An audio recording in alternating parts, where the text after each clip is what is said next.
If you're looking for intellectual, informed basketball takes and you want to bring in media that knows what they're talking about, look no further than Come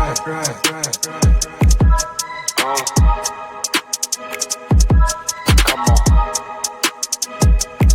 It's Fastbreaks. Listen.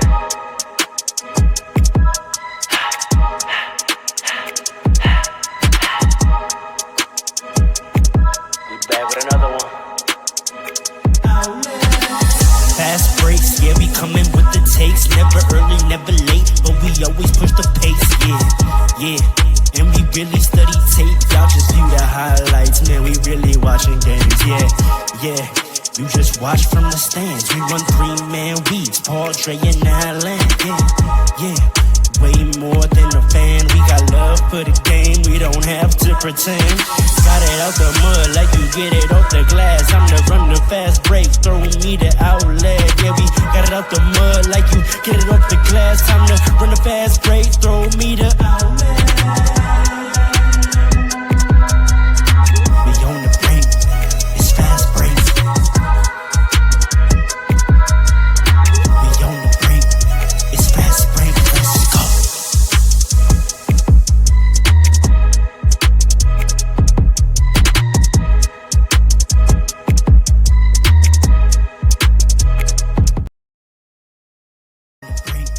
It's fast break, let's go.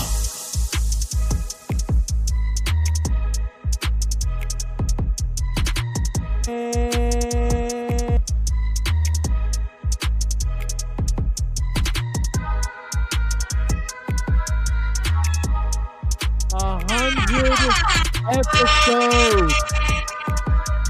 Fastbreaks family, I just had to show y'all the virtual background before you saw beautiful faces, because I need to let y'all know what's going on here. Loud and clear, 100 episodes in the book. Make some noise.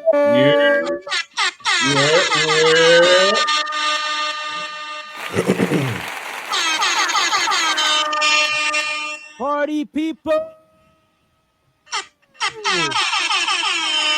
Back again. Thank you for choosing us once more and joining us on this fine Saturday afternoon for another audio adventure.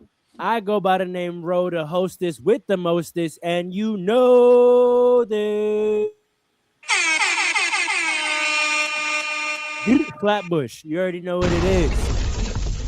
Joining me today, we got our full ensemble back together. The full roster is healthy and active. First and foremost, the man in the middle, Mr. Consistent, the author, America's favorite Haitian uncle, King Dre Sock Passe.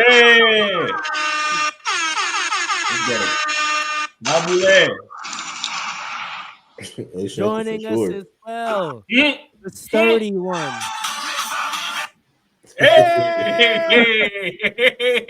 Joining us as well. Put us back on the Haitian uncle, man. Go crazy. Go crazy. Go crazy.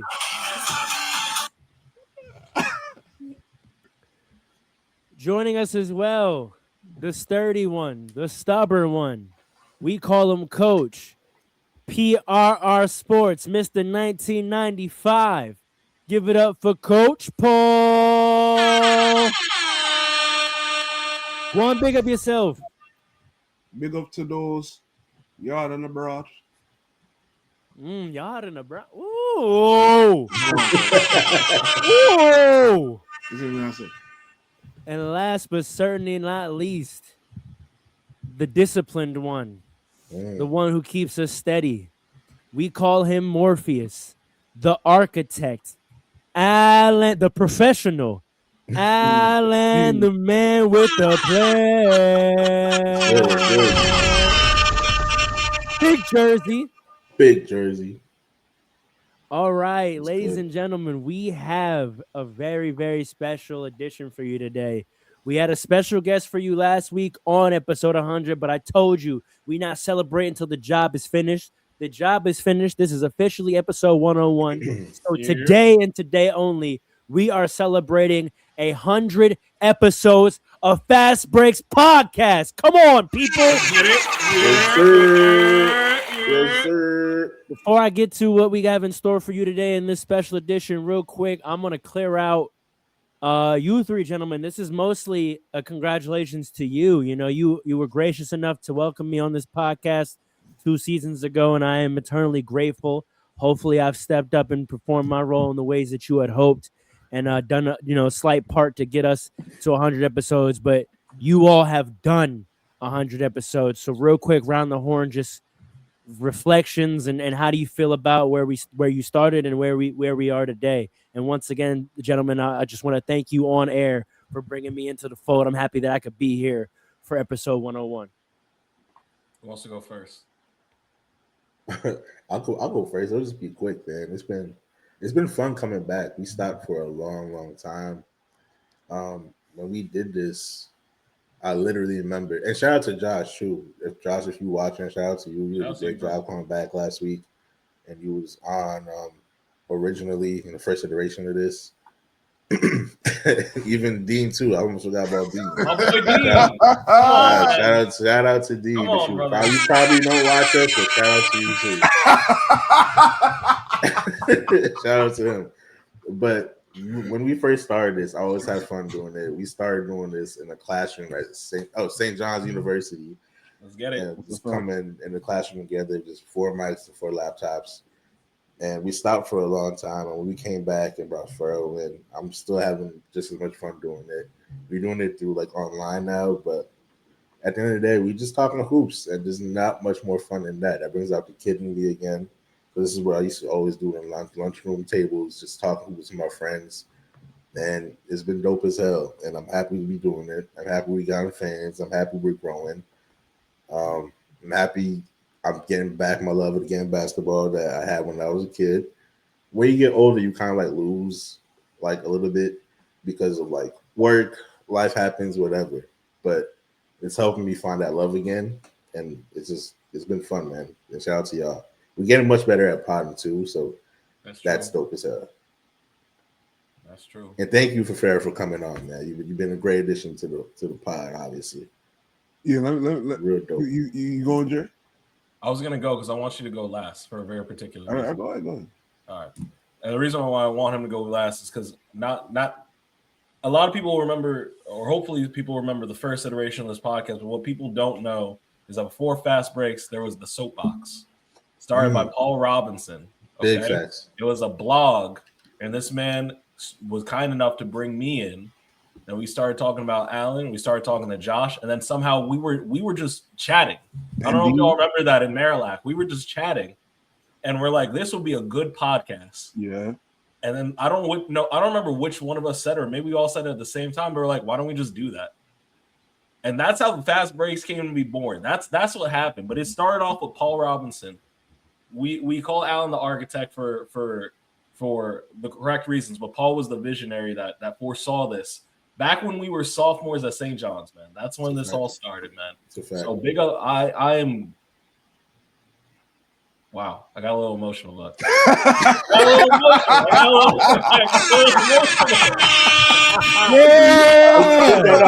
that up.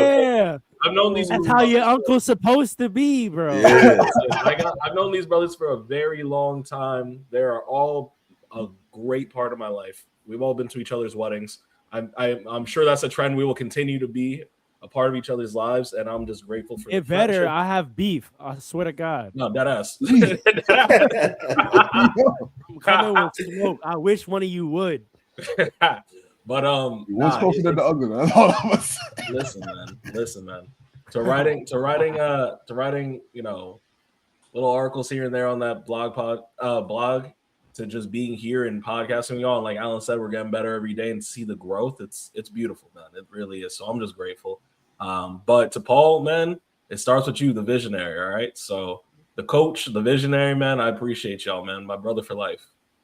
I appreciate all y'all, all my brothers, for real. Man, I appreciate y'all, man. I appreciate that, Andre. First, let me say this. Pharaoh, stop talking like you knew. I'm talking like, oh, I'm just happy to be like you not. Nah, you've been here. Like, you gotta stop chill with that. It's too long now. All right, you here. That's number one.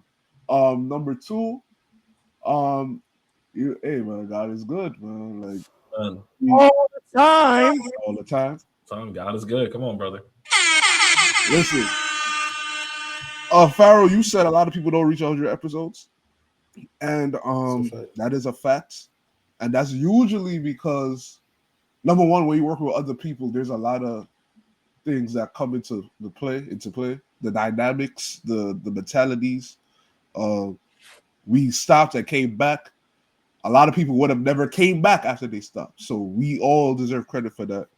You deserve credit, Pharaoh, for see what we had going on and deciding I'm gonna come in and not just like ride the wave, but like really add so much value to what we got going on.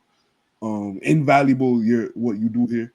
And man, it's like we just got to keep going. You know what I mean? Like we're not done. It's 100 episodes. To me, I'm still looking at it like it's the first. Yeah. Because we have a My lot. first is my last, and my last is my first in the earth. But shout out to Hove, man. Hopefully to everything. Listen, that's a fact. But the first mention of breakup, and the first was with the Sorry, I'm sorry. Brooklyn. But yeah, honestly, it's just like 2026 we go crazy. Like things are things are in play, things are going to be in motion. Like that's what I'm focused on. I'm not like I'm grateful for the 100 episodes, but to me, we have a long way to go because I see like where we are going to be going. So tune in, send this to your friends. Good basketball conversation. You're not gonna see a dynamic like this. You got a Lakers fan. You got a Knicks fan and a half. Hold on. Hold on. Wait a minute. Hold on. You got a New Jersey Nets fan. Where else do you see New Jersey Nets fans, man? That's a fact. Not Brooklyn, New Jersey Nets fans. Come on, right. Listen, just keep streaming, keep watching, keep sharing. Let's get to it, man. Last thing I'm gonna say is, Paul, I want to echo your sentiment. We are just getting started, but I also think we are in great shape, and we should acknowledge that. I mean, and that's both on Pod Talk and on Hoops, man. Last night was some good basketball. I can't imagine a better environment to walk into our 100 episode celebration than the basketball we played on 2K last night. If y'all not hip to our stream, Fastbreakspodcast on Twitch every Friday night, 10 to 12. We might even go to 1 for y'all if we feeling good. And last night we were feeling good. 5 straight wins in a row. Crew level going up. We got 2 gold bar level players. Almost got 399s. We coming for it. We just getting started. Listen, I've only had the game 2 months. and it's getting there. So just tune in on that journey as well. Pro-Am soon come. I'm announcing that on air. I'm putting the pressure on my teammates on air. Pro-Am soon come. If y'all watch the pod and y'all 2K, y'all play 2K, and y'all want the smoke, send the smoke. We here for all the smoke, okay? We just had a guest on last week. If you want to come here and talk your itch, we will all the smoke as well. Come on the pod, get on 2K. Everywhere hoops is being discussed or dealt with, we are with that. Matter of fact, real life too, we got the team coming in the winter on the real court. You want to go to the park? You want to go to the rec center, the Brooklyn Center, wherever you want to do any type of basketball, we with all that. We're in LA Fitness in Long Island for those of us who live far out in Long Island. He just went crazy. Throw that in there. But anyway, yeah, he's around on everything. And all I want to say to add to that, just one little bit, if you are tapped into the stream, and you do not the stream. I thought you said the street. I said that's what I heard too. I was like, where it's going. That's exactly what I heard that too. No, relax. We've worked so hard to not be connected. Chill. If you are none of our affiliations are public knowledge. We have to relax. Hold on. I have none, sir. I have one affiliation. It's Jesus Christ and Fast Breaks. Oh, here we go. Hold on. Yeah. So you're not covered in the blood? I am covered in. I said Jesus Christ, brother. What you mean? Wait, you covered in the blood? What are you talking about? All right. Well, what kind of blood are you talking about? What kind of blood are you talking about, brother? You tell me you covered in it. Listen, all I'm saying is this. Why are we all wearing red? What's going on? I'm wearing green, gang. You doing too much. You doing too much. Hold on. Wait a second. I'm wearing green, brother. Christmas colors. So I want you to coordinate with me. Anyway, if you're tapped into the stream and you have not been claimed by a crew yet, you tapping in, send us a like, send us a follow, be a part of it. You might be able to join the Fast Breaks crew, and we can all wrap up together. That's a fact. Our 2K stream is a full roster. Shout out to Rook. Shout out to Trill Cartier. Shout out to Soapbox. Shout out to my boy Ben Weiner, the newest additions. If y'all haven't tapped in the stream, they are official. Nate the Great. They are official Fast Break streaming crew. We have a whole roster of people. We could give you any 5 you want for this work.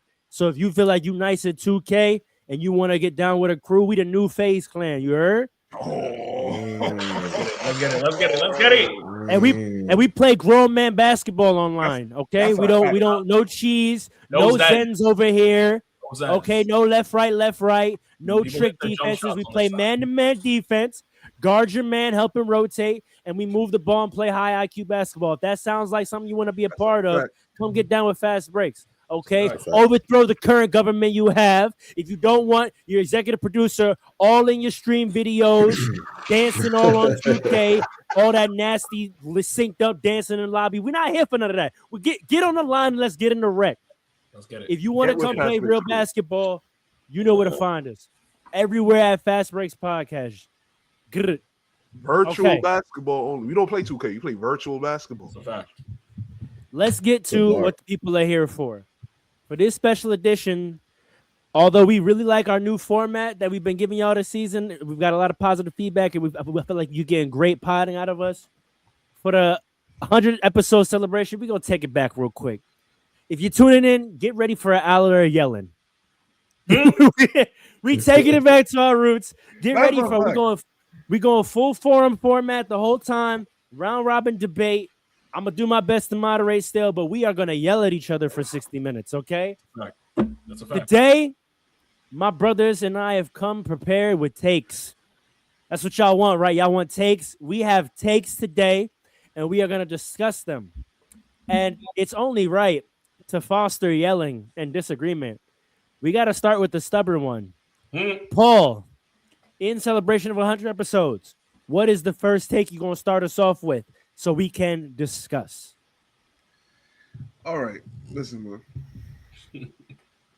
Magic Johnson. I've alluded to this. Oh, my God. I've alluded to this on many episodes that we have to talk about Magic Johnson. All right? Let's talk about Magic Johnson. Dad, if you're here, I got us. I see the hat. Listen, Magic Johnson. This is Magic Johnson's Hall of Fame teammates. Right? Oh, that's how we're going. Okay. Kareem Abdul-Jabbar, James Worthy, Michael Cooper. He played with Jamal Wilkes as well, and Bob McAdoo. Right? These are his Hall of Fame teammates. Played with AC Green, Michael Cooper. He played with a stacked crew majority of his career. He kind of gets off because he was drafted to the Lakers, right? But we might have to start looking at Magic Johnson the way we look at KD. Because you didn't. I told you. We gotta have we have to talk about. He got 2 hot takes built in one. We gotta talk. We gotta have a talk about Magic Johnson, man. Hold on. Listen. Well, what's the take? Magic Johnson is a little overrated. Just a Oh. little. Is he the best point guard ever or no? I don't know.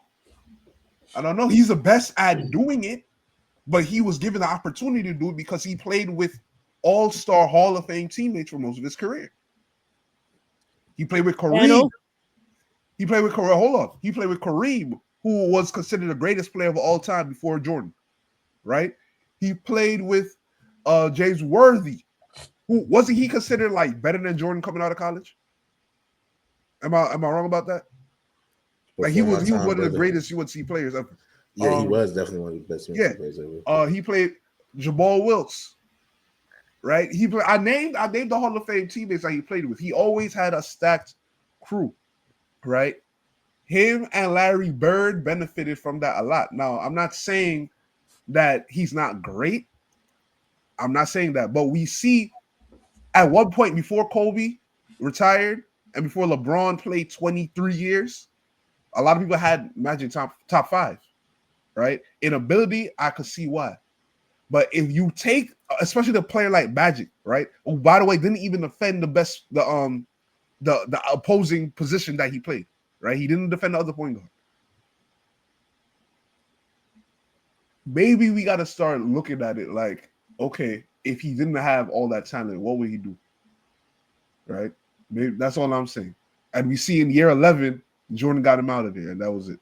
So, Panel, I'm gonna defer to y'all first before I need to gather my thoughts. Go ahead. you said he's screaming today. All right. So here's the thing. Here's the thing. Paul's right. Oh wow! I did not expect that. Hey, man, here's the thing. These players from the 80s, let me tell you something. Magic Johnson is one of the greatest. He's probably the second greatest point guard ever. All right? Second greatest point guard. He's best at playing the point guard, but he's the second greatest point guard ever. He benefited a lot from the cast and crew he was with. And that's what you're supposed to do, right? You're supposed to be the engine, and I can't take that away from him. But the fact of the matter is that you're right. Year 11, Jordan did get him out of there. He had a lot of distractions going on off the court that he should have been more focused on basketball. And if we're gonna be honest with him, if we're gonna be Magic Johnson,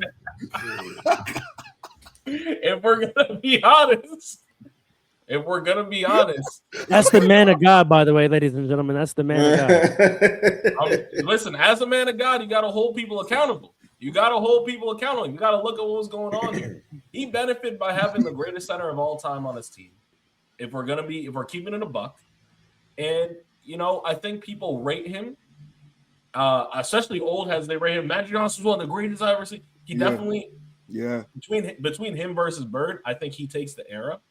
But in terms of, I do. You think it's the era, or you think he's a better player? I think he's the better player between the two. Like if it's Magic versus Bird, I'm going with Magic. Ooh. He's got more rings. He was better. Of all the point, if I'm going between the two, I don't even consider Larry to be the best. Like he's not the best small forward ever. Oh my gosh, he's not. So I'm not violating him. I'm just agreeing with Paul. I think he's slightly overrated, especially by old heads. Where I have him currently in my list, I have him as 6 or 7. That was not a joke. That was not. Oh, come on, man. That was not supposed to be anything. Okay? But I'm just saying, I think that anybody that has them in his top 5, you're smoking some. You're smoking some for real. Respectfully. What was pure in the 80s? Respectfully. Or disrespectfully. You can take it however you want. I can't help that. That's not my business. Yeah, man. You done? I'm done. But I'm not finished. I'm done. Let me stop. Man, I can't disagree with y'all more. I'm kind of surprised y'all having this take. I'm not gonna lie. I'm kind of surprised. One, I don't think it's fair to say that Magic Johnson just like benefited off like his all-star teammates and having these guys. You could even make the argument they benefited off of him. No, it's definitely mutual. It's definitely mutual. That's a fact. Just like it was mutual between KD and Steph and Clay. Right. Like, and Magic Johnson wasn't just like he didn't just get good when he got to the NBA. Magic Johnson was a phenom coming into the league. He was a really highly touted high school player, and he was a number 1 pick going into the league. But before that, his college career was one of legends. Yes. Right? He was already this phenom coming into this league when everybody knew his skill set. And that's what made him the number 1 pick and why the Lakers wanted him so bad.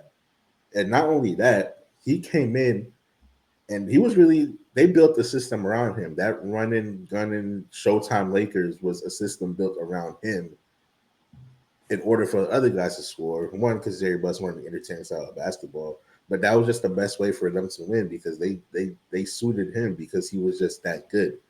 And on top of that, he was just a winner, bro. Like I keep saying Magic Johnson. Irving. What? Michael Irvin, Magic Irvin, Irvin Magic Johnson.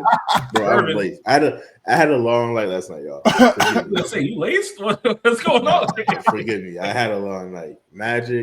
Irvin Magic Johnson was a winner at every level he played on.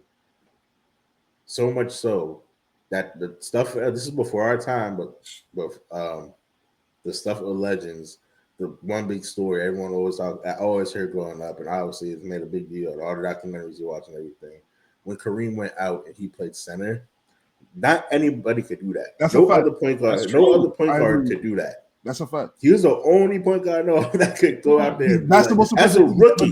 As a rookie, he did that. That's big. That's the most rookie. He came in and he had that ability and that will and that skill set to win the finals doing that. I don't think if anything, he might be underrated, honestly. People have him just known as a passer, but he was able to score. He was able to drive. But obviously, his passing is the best. He's the best passer that we've ever seen. I used to sit there and watch Magic Johnson for hours because obviously I know I was a big Jason Kidd fan.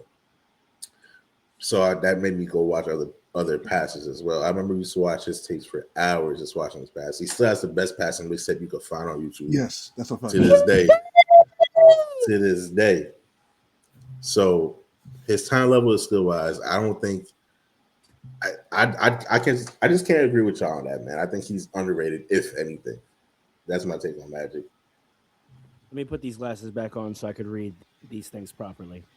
I don't even have to headline the points because Alan did already. I'm just going to provide context and beat y'all over the head with history. College, right?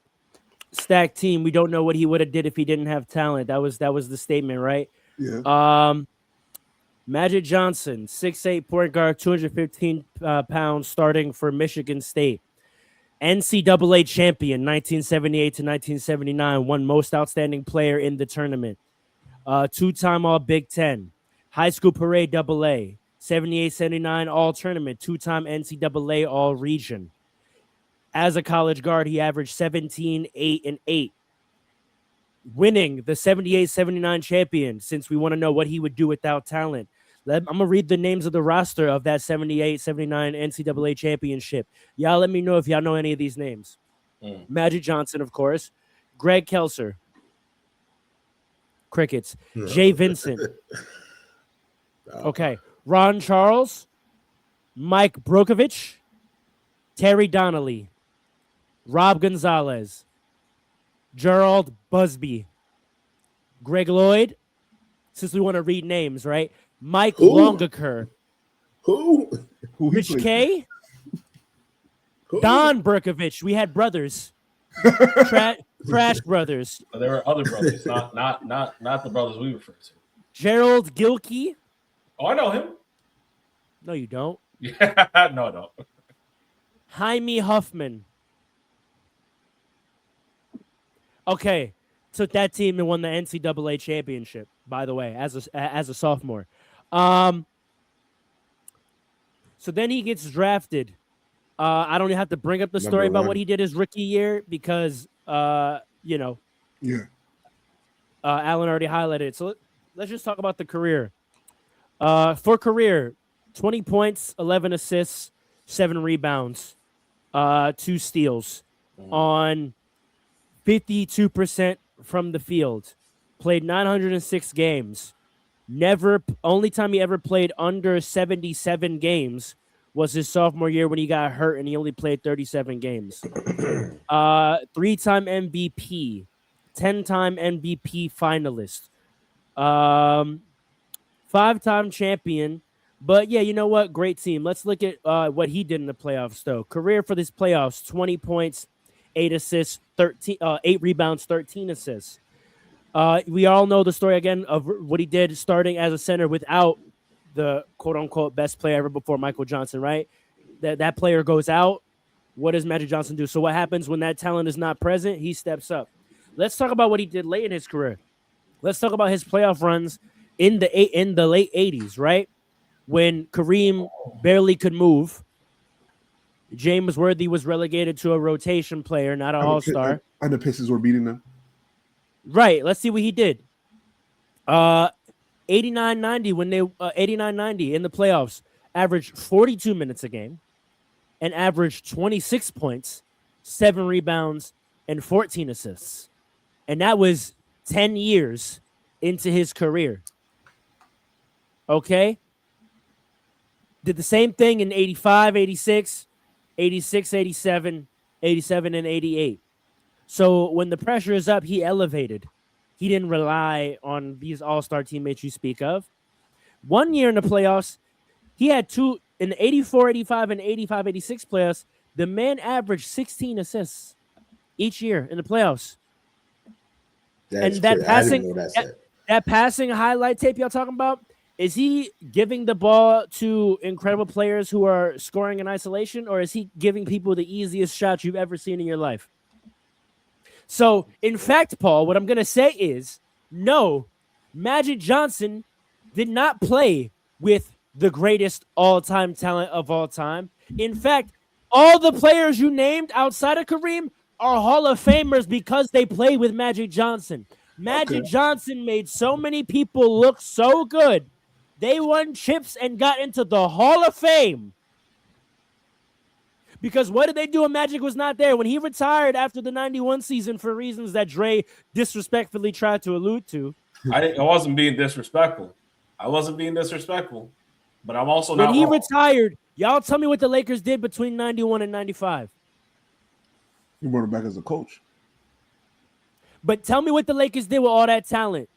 Because all those players you named outside of Kareem were drafted after Magic, right? Meaning they were younger than him, right? Sure. But were they? Hold on. He got drafted as a sophomore, and his first retirement was in 91, 12 seasons in, right? So he's not that old yet, which means all the players you named are that much younger than him. So when he retired, what did the Lakers do? Tell me what the Lakers did between 1991 and 95. Go find Kobe Bryant. Not yet. Not even. He was drafted in the 96. Nothing. They just stayed. They were a lottery pick.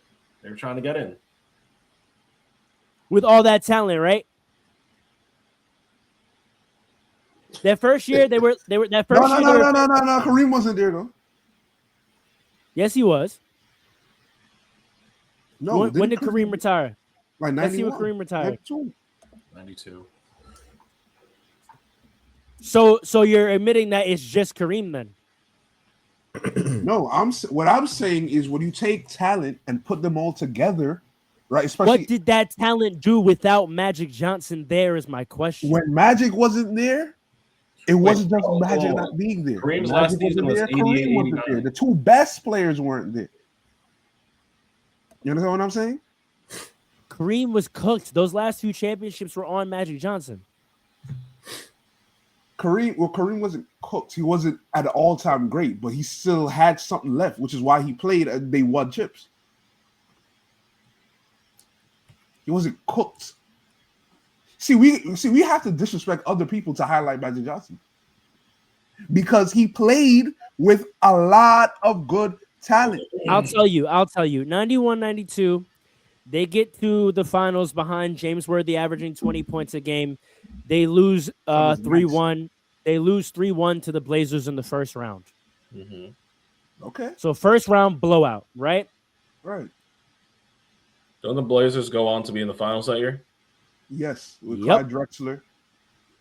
92-93, 39-43. They finished fifth in their own division. All that talent you spoke of, right? 93-94. Who was on these rosters though? All the talent that you spoke of. You're saying that, but is that true? Is James Worthy there in 93-94? Yes. He's younger than Magic. Remember, he got drafted after Magic. He did. That don't mean that he had a zero. Listen, you got to understand, this is the 80s. Yeah, right? The 80s, they weren't playing 15, 20 years that much. James Worthy was injured in 93-94, and he retired in November of 1994 because of said injury. I'm Because saying, Magic this was is a different gone. era. He retired because Magic was gone. Okay. You see, this is what I'm trying to say. We have to disrespect the players that he played with in order to highlight him because he played with so many great It's players. not disrespect. Ask It is them. disrespect. They'll tell you. He said that? Ask them. He said They'll that, or tell you're you. saying that? Listen, ask James Worthy what he feels about Magic Johnson. No. I know everybody loves Magic. Listen, he's a great person. Like he's just the person that everybody loves Magic. And he gave them the ball. Right? But I'm saying what you are saying, did he say that? Go look it up, brother. I don't know why you can't just say yes or no, but okay. Okay, here we go. Hold on. 1993, 1994. The Lakers were 33 and 49. Right. So in those years without Magic, all that talent you spoke of missed the playoffs twice and got blown out in the first round. I don't believe all those players were there. I'm trying to tell you. We're talking about players drafted in the early 80s. So their go career was 10 years and it was a wrap. What's your list? What's your list? I have, all right. I know Michael Cooper was playing at that time. He played a long time.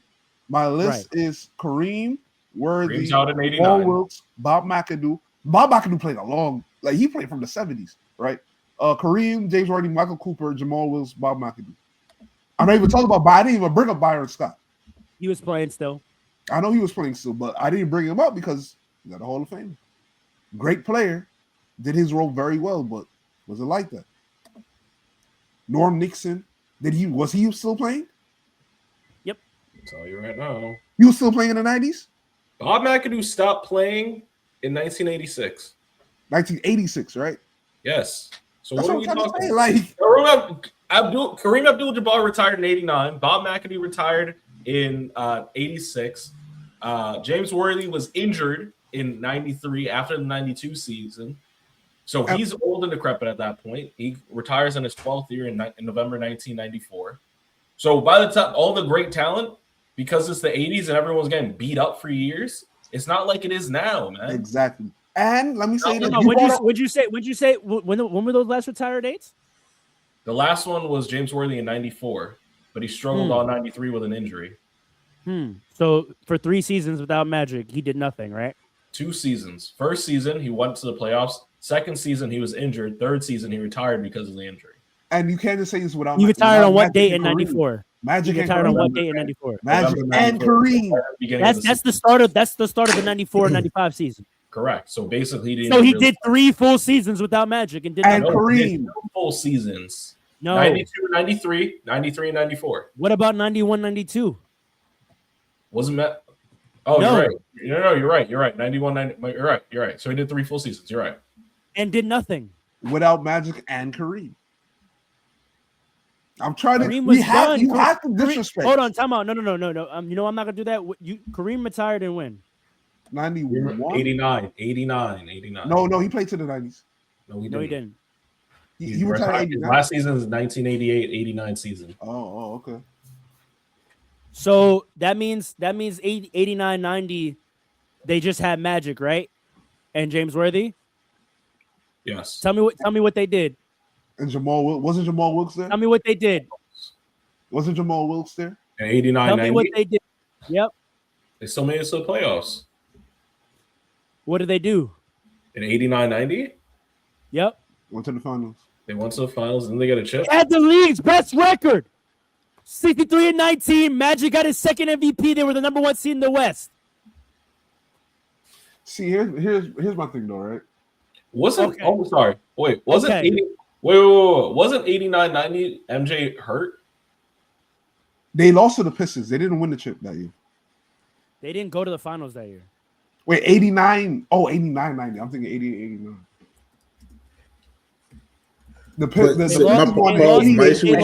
They lost. Hold on. They lost in the semifinals to Phoenix. But that year they had the best record in the league. Magic Johnson won his second MVP. So you can't. I'm not using the no Kareem because with no Kareem, the Lakers were still nice. But when they lost Magic, hold on. What happened? Hold on. Wait a second. Wait. So I always say this, right?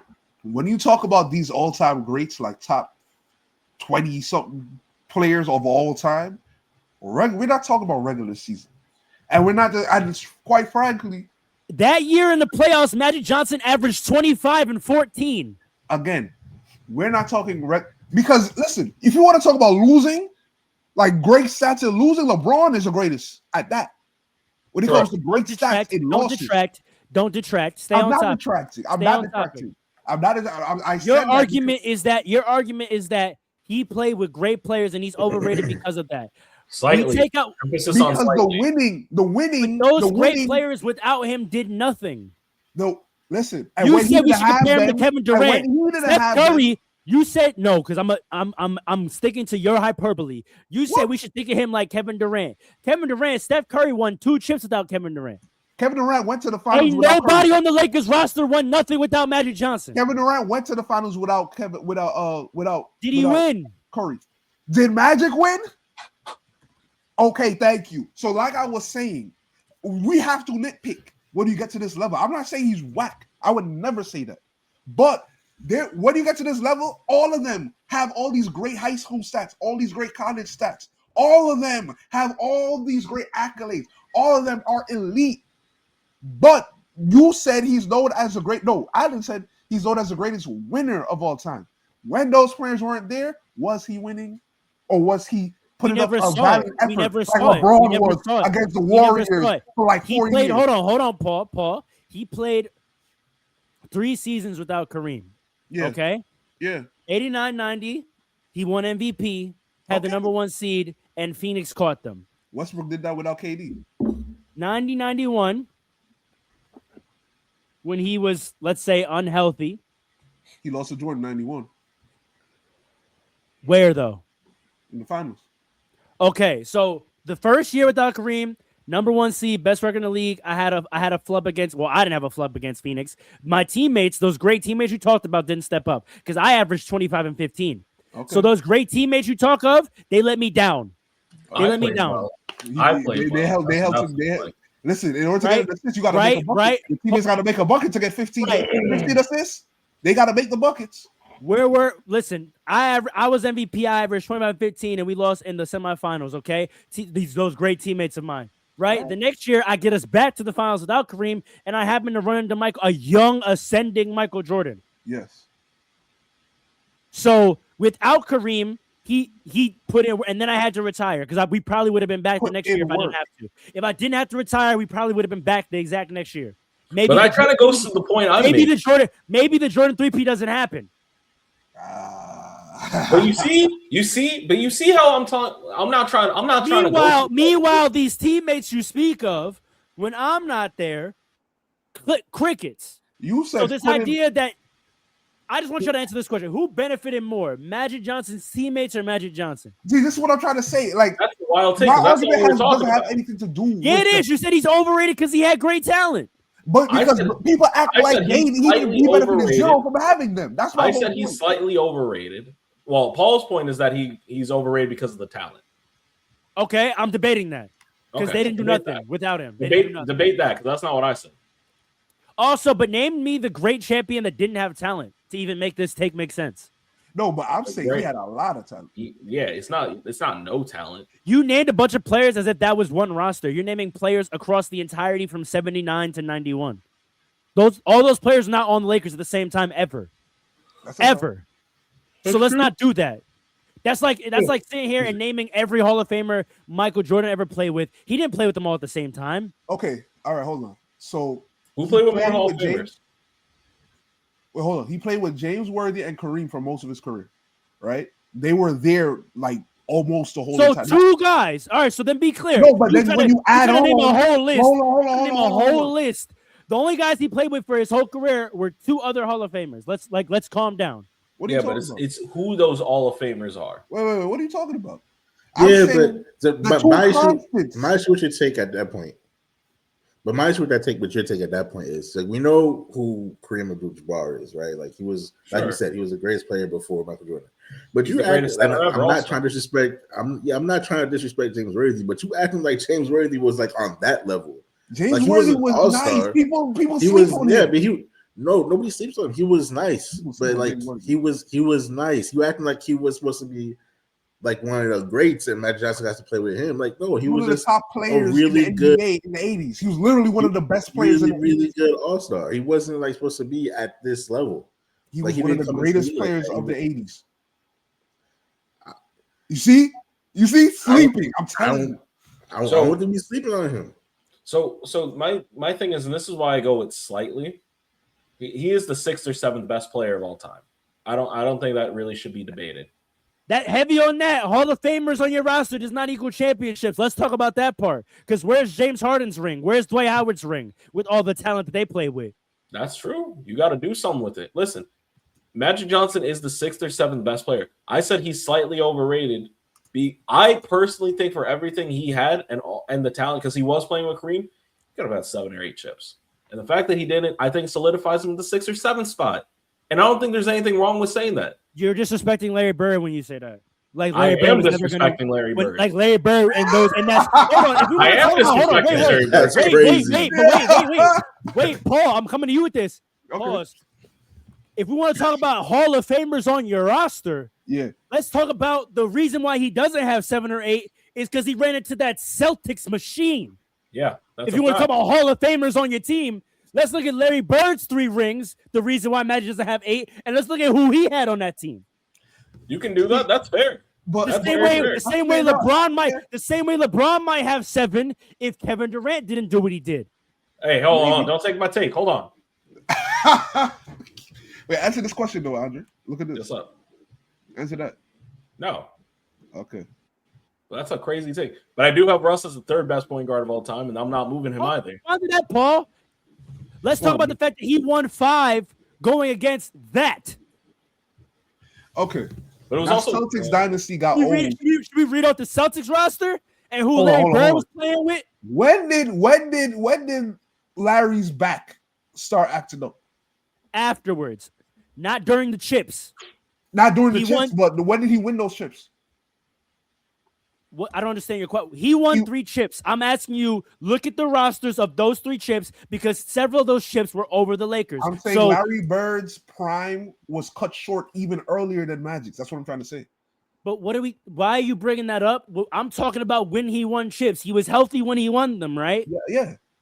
Okay. I'm not. Your analysis. Let's talk about the winning, right? Do your analysis on Larry's chips. Why?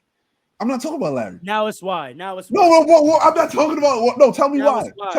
I'll do it if you give me a good reason. Because if we're looking at Magic's era, and you're talking about he's overrated because he had mad talent, look what he was going against. Right. Okay. But like I said, right, I'm not holding losing to the Celtics against him. I'm not doing that. I know you're not, but what I'm saying is you're holding him having talent, but look at what the league looked like. There was the league. No, it wasn't the league. It was the Celtics. And then when they went out, the super teams were that done. was the league. Let's be real. Before Jordan got drafted, the league was with Lakers and Celtics. And Let's then be so Larry's serious. back started Let's be so acting up. serious. Hold on. We're talking about the 80s. We're talking about the 80s. Yeah, not the early 90s. In the 80s, the league was the Lakers and the Celtics. The talent was concentrated between those 2 franchises. And between them 2, who had more? Wait, hold on. Who had Larry more? Bird Celtics weren't the Larry Bird Celtics once Larry Bird's back started acting up. That's a fact. Once that happened, it was a wrap. He had no competition like that. Explain to me how that counters what I'm saying. Because it happened. Then his back started acting up in like 86, 87? Like after he won the 86 chip? 86 was the last chip he won. Yes, it did start. And then his back started acting up. And then he wasn't the Larry Bird that we knew. That's my whole point. So no, I'm not holding the chips against Larry that he lost against Larry against him. Right? But let's not act like his team wasn't still loaded and he wasn't healthy, Magic Johnson, at that time. That's what I'm saying. So hold on. Let's be so precise. Hold on. Yeah. Oh, yeah. 86, right? 86 is when you want to say his back started acting up? After that 86 trip. All right, so what happened in 80? What happened in 80? So what happened in 80? I said Magic, that's the greatest thing. So hold on. No. You say 86 is our threshold, right? So what happened in 80? What happened in 82? Hold on, what happened in 82? Oh my gosh. What happened in 85? All right, then. So the years where the Celtics are winning chips, Magic also got some with the Celtics roster looking like that. Don't Because tell me he's about great. post 86. Why Don't not? tell me about Why post not? 86. Why not? 'Cause Why don't- not? Why? Why? You see how you're trying to conveniently act There's- like this man wasn't still nice? Larry stopped being nice. The league was open, right? He couldn't beat Isaiah Thomas. What are you talking about? He won in 87 and 88. What? What are you talking about? What? Wait, what? He won in 87 and 88. So what are you And talking then about? He he couldn't beat the Pistons. And then he stopped because the Pistons got 2 after He that. already had 5. This is what I'm trying to tell you. I'm talking about the we act 80s. Like we just ignore that. The Lakers were irrelevant. Hold on. We just supposed to Hold overlook on. these years. Hold on. Are we supposed to overlook these years? As if the team was still nice? Paul, stay with me. Stay with me. Paul, stay with me. Wait. If we talk about We gotta get Alex, back to I'm gonna Magic, toss it. though. That's what I'm saying. If we talking about Magic and his winning, right? Yeah. He has 5 chips, right? Yeah. They are throughout the 80s. Throughout the 80s as well, Bird won chips. I'm saying you're saying half of the that 80s hold was on. around. Hold on. That's not Hold on, true. That's not His true. biggest competition Hold on a wasn't second. there, Paul, wasn't hold acting on. like that That's because We gotta not try to true. keep it efficient. When We gotta did try to Larry keep Bird this started- efficient. That's not true. The When did Lakers Larry won. Bird start Okay, acting wait. up? Hold on. Wait, I'm wait. answering All right, you. forget Paul, that. you Go said ahead. you said 86, right? The Lakers won championships in 80, 82, and 85. So while Bird was healthy, Magic won 3. So That's what I'm great. saying, He's one of the greatest of all time. I'm not taking that away from him. but I'm hold on, saying let me land he's a the little point. overrated. You're saying that he benefited a lot from having talent. I'm saying for 3 of his chips, he had less talent. I don't know about that. So now this is the question. I'm saying those Celtics rosters weren't more talented. So the Celtics, they had Rob Parrish, Larry, Kevin McHale.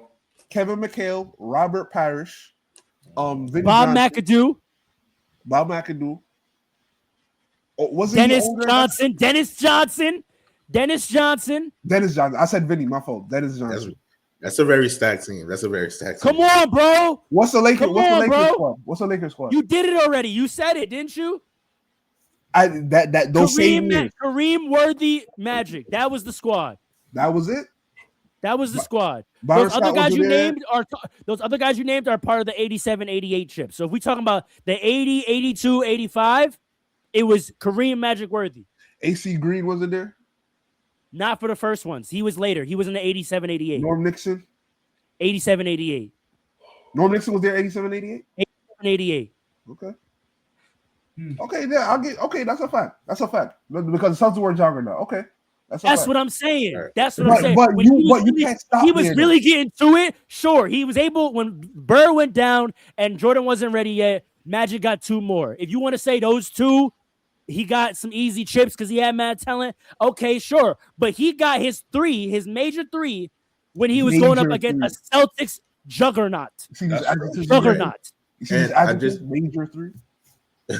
Just for my last point, just to follow back on my point I was saying about James Worthy, Paul. I was trying to look up some stats and stuff. So James Worthy's best season, or like his highest scoring season, was that 89-90 season. That was the first time. That was when Kareem had just retired, right? Right. That's the same year Magic Johnson won one of his MVPs. That's what I said earlier. That's what I'm saying. That's what I said earlier. Yeah. What are you guys talking about? James Worthy was still young. He was still in the prime. He was only 27 at that time, right? This was his highest season, by the way. He was an all-star for many years, but this was his highest season. He was only scoring 20 points a game. At the same time in the league, where all the best players, Michael Jordan was obviously scoring like 33. 35. All the other players are scoring like high 20s, low 30s. Like I'm pretty sure Magic averaged 25. 23. I just looked up. It was 23. But 23, in the playoffs, 6, and like 11. Yeah. 25. Yeah. Yeah. In the regular season, he was averaging like 23, 6, and 11. And like, that's what I'm trying to say. Like, James Worthy was nice, but he's not this super duper mega star that Magic Johnson just benefited off of from. You know what I mean? Well, nobody said that. That's what you sound like. Yeah. That's what y'all want to hear. I literally said that's how I interpreted what you said. Well, here's my Yeah, question. of course he's nice. No one's won a championship without nice players on their team. What are you talking? Yeah, about? but when you have a certain amount of nice players, then it becomes a super team, which the Lakers. He were. only ever had 2 other All-Stars on his team at any given time. Can I ask this? Like Everybody can't be an All-Star. You're not gonna have the 2015 Hawks all the time. Can I But ask no, this? none of the players you named who made Hall of Fame, that team, they were not on the team at the same time. At the same time, it was Magic, Kareem, Worthy, and then after Kareem, it was Magic, Worthy, and Vlade, and AC Green. Magic, I forgot about Vlade. Can I ask a question? He was a rookie. Can I ask a question real quick? So 89-90, as we just said, that's when James Worthy had his best year. That's when Magic won his MVP, right? Yep. Who did Portland have that outplayed them? Clyde by himself? No, you want me to pull up the Blazers roster? They might have had us a bonus. Like I'm really trying to find out. Because why Clyde and Sabonis is a problem. Clyde and Sabonis is an issue. I don't think they had Sabonis at that time. I don't think they had. Who's on it? They had other. They had Drazen. They had Terry Porter and Drazen Petrovic. Terry Porter, yeah. The Dragon. That's a Nets legend. They had Clyde Drexler, Terry Porter, and Drazen Petrovic. The Dragon. Duckworth. That's true. Was over there too. Buck Williams. They had a nice team over there. That's a nice team. It wasn't nicer than the Lakers. It wasn't nicer than the Lakers. It wasn't nicer than the Lakers. I'm not saying. Okay, but whose fault was that loss, though? But whose fault was that loss, though? Whose fault was that? Whose fault is it? It wasn't the guy averaging 25, 14. It wasn't that guy averaging 25, 7, and 14. I'll tell you that. Okay. All right. See, this sounds like a LeBron. He's averaging 25, 7, and 14. Can't get past the Trailblazers. I think my take changes if he gets past them and he go because if they go against Detroit, the very next year they went to the finals. And then they lost. They lost to an ascending Michael Jordan. I'll give them that. That's fine. But they should have gone to the finals. Ascending Michael Jordan, Scottie Pippen, Horace Grant. I'm not talking about that. Let's not do this. They should have. That is the one. That is the one. No, I'm talking about 89-90, where they should have gone past the Trailblazers because if they did, they're beating the Pistons. Okay, you know who the fault that sounds like? The guy who's never been number 2 before and all of a sudden has to be number 2. The guy who got to be number 3 for many years and then all of a sudden had to be number 2. You said something about Kobe did it. Kobe did it.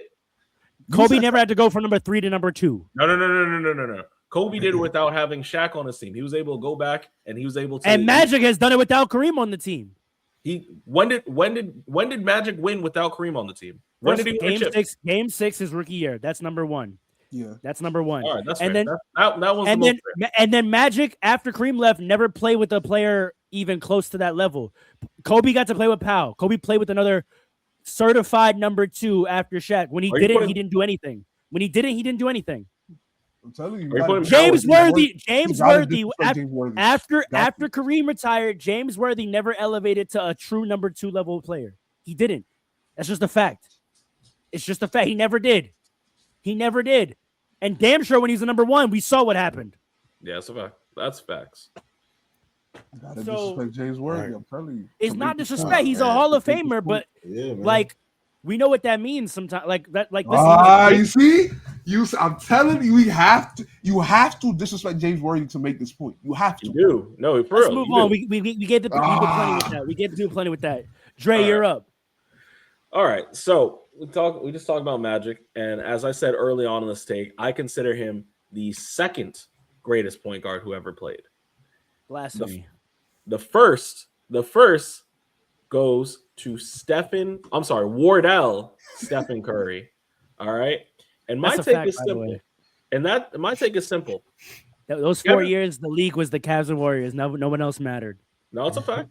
That's a fact. And you know who saw that and said, I got to do something about this?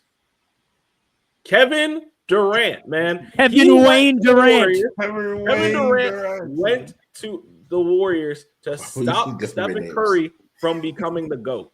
And it worked, man. It worked. He might be the Draymond before Draymond. And I mean by being a true saboteur for LeBron.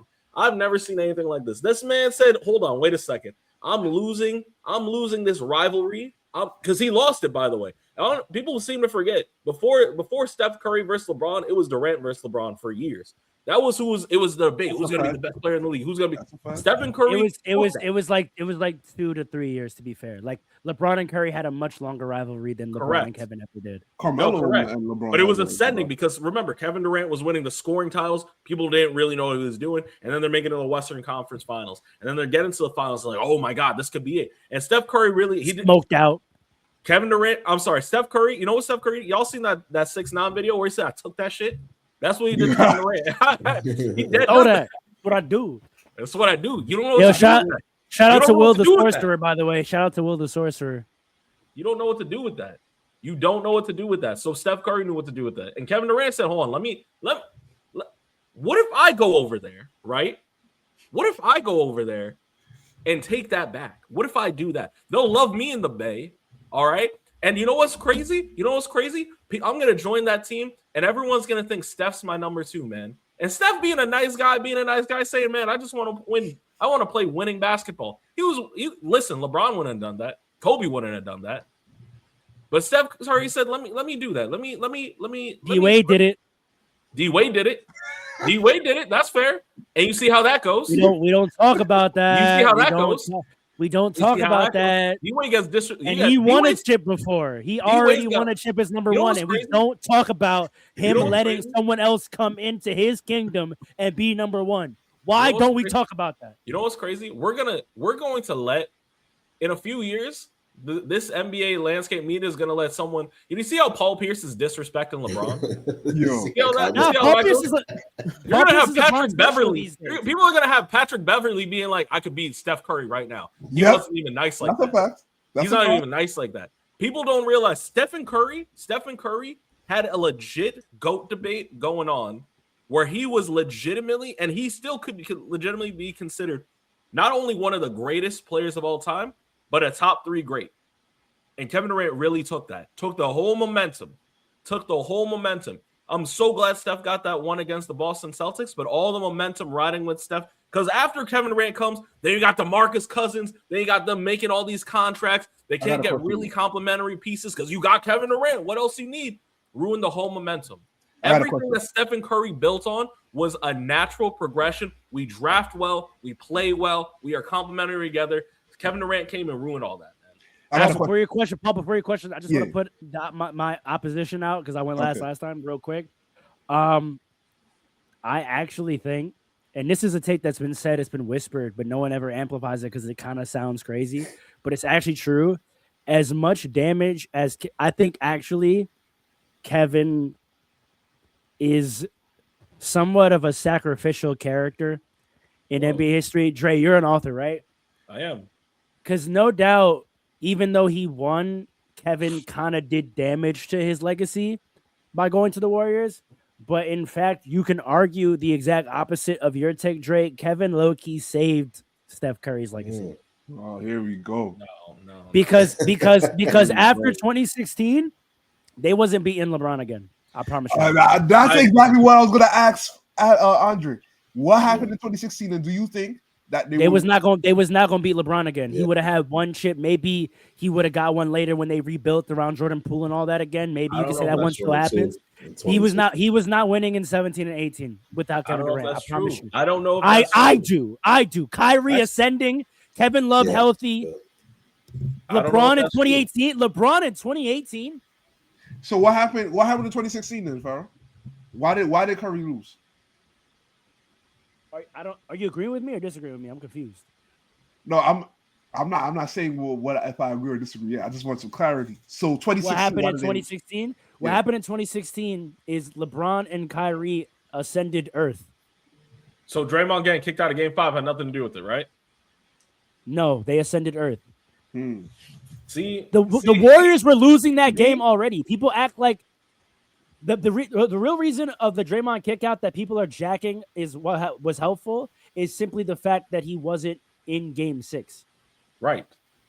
But they were losing Game 5 anyway.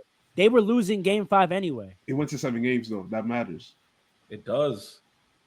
So I understand that, but Draymond not being there in game 6, I don't know that automatically equals a loss because he was there in game 5 and they lost. And he was there in game 7 and they lost. So what tells me that him being there in game 6 means they wouldn't have also lost? The Cavs figured something out. Kyrie realized that Steph Curry could do nothing with him. Couldn't hold him. And Yeah. it was honestly the birth of matchup hunting basketball. Tyronn Lue doesn't get credit for this. Tyronn Lue doesn't get credit. In that series was the birth of matchup hunting basketball because they hunted Steph all game. Game 5, game 5, Kyrie and LeBron both have 41. Majority of it on Steph. Both of them. No, that's crazy. That's actually crazy. Draymond gets suspended for game 6. LeBron has 41 again. People forget this. LeBron had 82 points between those two games. He had 41 again that game. Kyrie had something like 28 or whatever, killing Steph. Right? And then game 7, Draymond's back. Same thing happens again. They killed Steph, including the last clutch shot. Who does Kyrie hit it on? Steph. So Draymond being there, I'm not saying it was irrelevant, but Draymond came back in game 7 and had the greatest game of his life and they still lost. So stacking his suspension is the reason they lost. I don't get it. So you don't believe that Curry was injured at that point because a lot of people say his knee. That's a different argument. If you want to go to that, that's a have big a conversation. argument. But the Draymond thing, I think, is a non-starter because he was there in 5 and 7 and they lost. He played as good as he could possibly. He played the best he ever played in his life in game 7 and they lost. So why are you telling me him in there in game 6 matters? That's fine. We don't know because we don't know. But I do know he played the best game of his life in game 7 and they lost. What was he going to do more in game 6? We're going to repeat it and have a different outcome. Response to what? Listen. I hear what you're saying, and I can respect that to be like maybe Kevin Durant did save the legacy, but there's so many factors that we don't know. But the equal part of it is he also hurt Stephen Curry's legacy. He really did. How? Let me tell you something. They were going back to the finals of next year anyway. Who's to say they don't get another complimentary piece and make it back? We don't know that. Like who? We don't. There's so much we don't know. No. We it's history though. We can look. What was the free agent class that year? Who could they have got? All the Warriors needed. You know what? I'm gonna hold my point. Because I got a lot to say. Alan, jump in here. So like, I've had that thought before, Andre, but like when you think about it, it forces you to think like, okay, what are Curry's arguments right now for potentially being like the GOAT or one of the GOATs? And then it forces you to think about like the arguments against why he's not the GOAT, right? And much like Farrah was saying, that 2016 finals alone might have taken him out of it because of that one big ass turnover that was crazy. And the fact that he just lost, forget even if he played amazing, which he did for most of the finals, the simple fact alone that he lost that finals against LeBron, and the fact that if you think about the teams after without KD, would he get back there? Like, we don't know if he would have even got back to the finals. Even if he did, there's no guarantee that he would have won, right? For Stephen Curry to be like a potential like greatest of all time, like the number one spot, he would have had to win multiple finals just to get that title. Despite as amazing that he was, despite him being the first unanimous MVP, he's not getting that GOAT spot without the wins. That's the number one requisite. That's true. And we just don't know if he would have got that. After Kevin Durant, he's only won one more. So at the most, he could have had just 2 on his own, right? And in that in-between time, we just don't know. So like, it's hard for me to say that Kevin Durant took away his potential GOAT thing. And maybe he did, because there's no saying that what could have happened, because if Curry won another one in between that time without KD, it might change a couple things. But I don't think those Warrior teams are enough without KD to become that big of a dynasty win.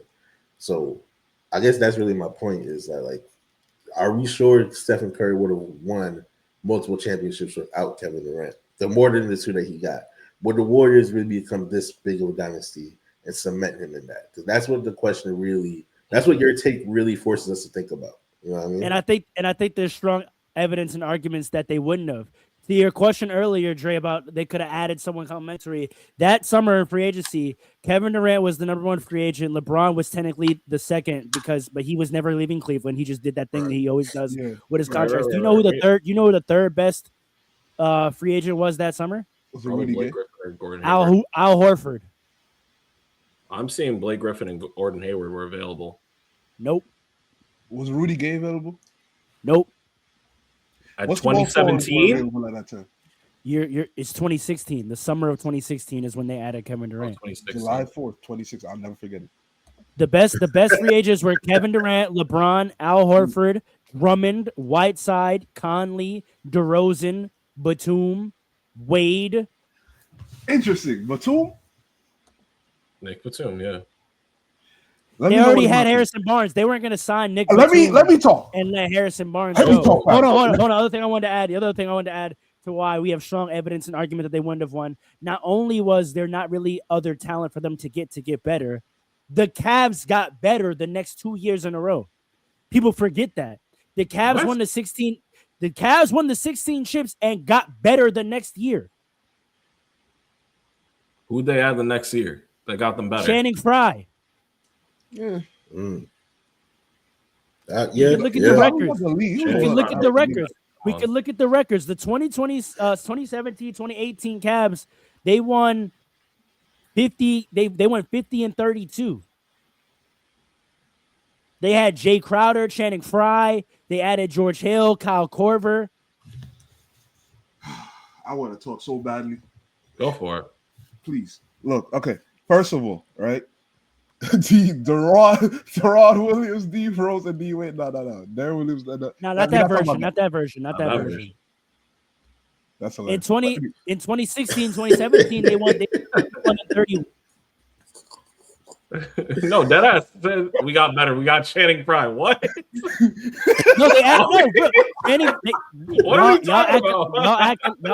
Y'all acting like Channing Frye didn't become. Nah, he was a boy. He was a boy. And they added Richard Jefferson and Kyle Korver. No, Richard Jefferson was there already. He was there already. No, he was in a free 16. agent. Oh yeah, you're right. In 16, he was there. I remember that. He was nice. Richard Jefferson was nice at that time. He was nice for that team. He was there. Yeah, they added Kyle Korver and Channing Frye, and I'm pretty sure they led the league in 3-pointers made that year. Probably. But listen. First of all, don't forget how they stomped through the West. They lost one playoff game in the entire Eastern Conference. Sorry, the East. They won one playoff game in the entire Eastern Conference playoffs that year. Okay, listen. All right. First of all, Nomad's comment is right. Kevin Durant should have went to the Clippers.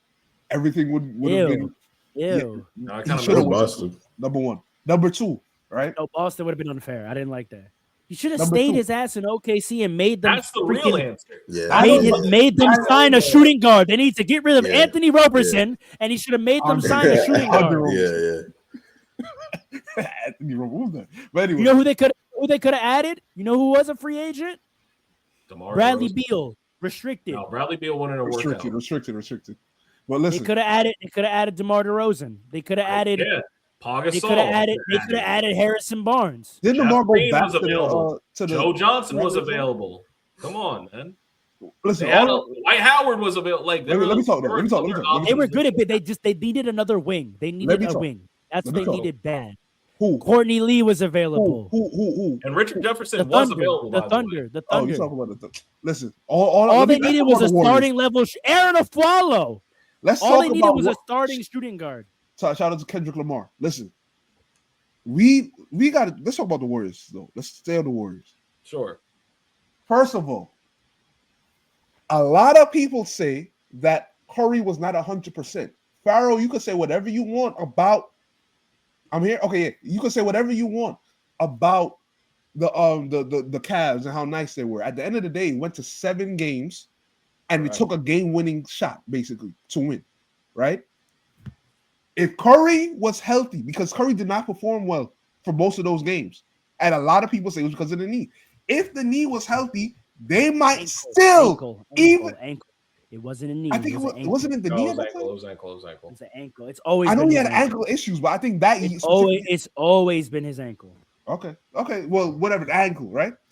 If he wasn't hurting at that time, And I'm not giving you slack for an ankle injury. I'm so sorry.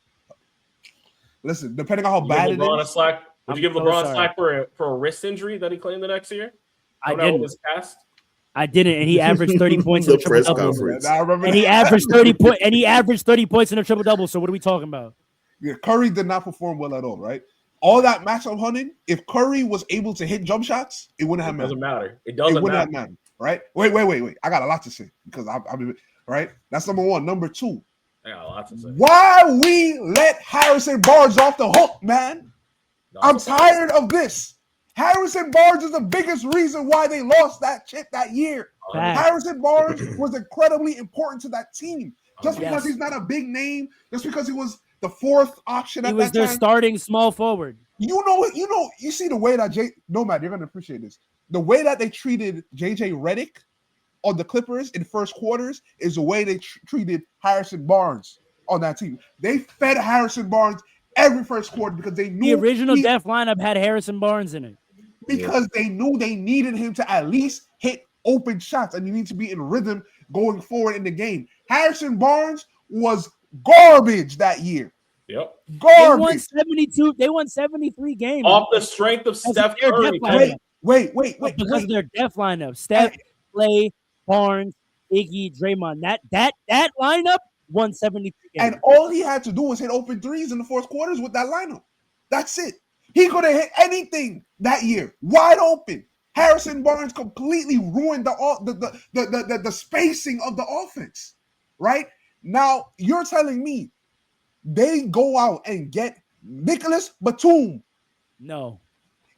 If they had No. Batum instead of Harrison Barnes the next year, they Who's probably guarding- do beat no. the. I'm sorry, I think Absolutely they not. do beat the Cavaliers. No 100%. No right shot. now, here's the thing: the only logical argument to me that you could pose against this is if you really believe that Curry's ankle injury wasn't that serious. Because if it wasn't that serious, then he just choked straight up.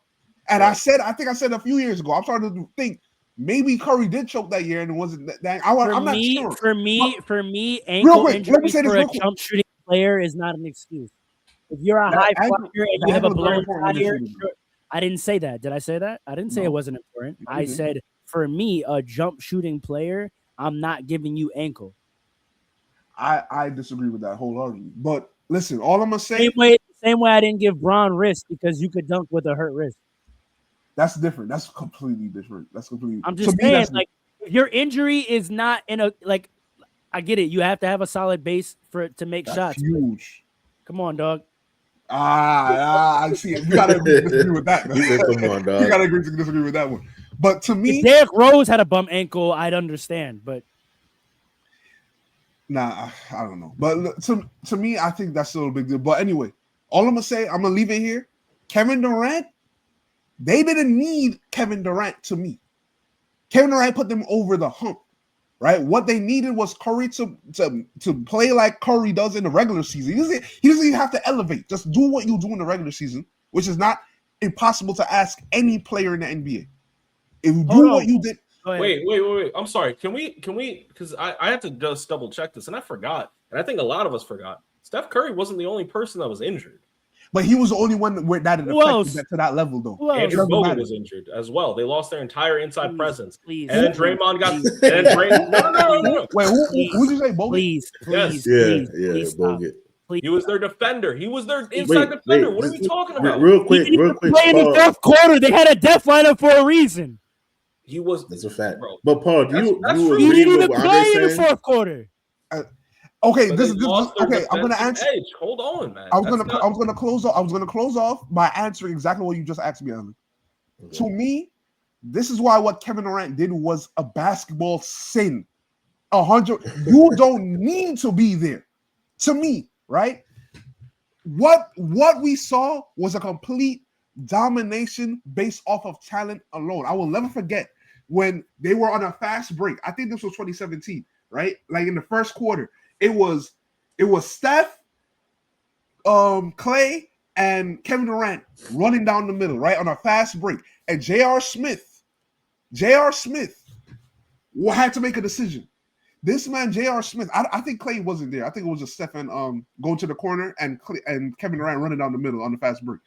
This man, J.R. Smith, ran away from a 7-foot tall player running down the lane to dunk the basketball to go to the shooter. Because that's what you had. That was a good decision because that's where we were in the NBA at that time because Kevin Durant decided to go to the Warriors. All they needed was Nicholas Batum because then you would have seen, is LeBron really greater than Michael Jordan? LeBron was still him? That was the best LeBron we ever saw. That second Cavs run, right? And that's why I say they're not winning. There's no way in hell. There's no way in hell you're beating that LeBron. There's no way in hell you're beating that LeBron. Dre is taking a stance.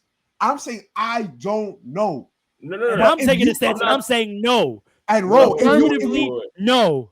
If you think that's the case, then you might have to start saying that he's the greatest player of all time. I think y'all forgot the take. The take wasn't that Steph Curry was necessarily going to be the GOAT. The take was Kevin Durant went to the Warriors to stop it from happening. Like so intentionally? Yes. Yo. That's the take. like he thought about the Hold on. Another thing. We're acting like that Cavs roster never beat the Warriors on a basketball floor. I know they got something both finals. They beat them in Christmas. Yes. Series. So me seeing that tells me without Kevin Durant, you're not beating LeBron. Nah. I'm telling you, can't say that. When I saw the Cavs beat the Kevin Durant Warriors on a basketball court, I was like, without him, y'all, there's no way. Here's the thing. Man. Here's the thing. There's no way. Here is that was the thing. Christmas, This is the point. Into the year. We don't, because in the fact that we're having this conversation, we're talking about what could have happened, who could have got. That is the point. That's literally who did that. What's he talking about? But then, Andre, why would Kevin Durant intentionally be like? He didn't absorb us, though. He didn't actually absorb us. You could say he tried to, though. Low key. What'd you say, Alan? He may have tried to. I want to know why. I literally said that. You did. Why would Kevin Durant do that? Yeah, because he lost his position. That was it. He lost. He completely lost the shine. Completely. Because he had a 3-1 collapse. The bum. Yeah, I wanted to see what he was going to do to come back from that. You know what I mean? Like that. We should have seen. He gave up. We should have seen that. Gave up. But then what? But like, why would that make him want to go ruin Steph's thing instead of like somebody else? Because the only way, honestly, if Steph had wanted to insert himself back in the conversation, is what you're saying. Correct. He was out of the conversation, and by joining the Warriors, he reinserts himself in the predominant conversation.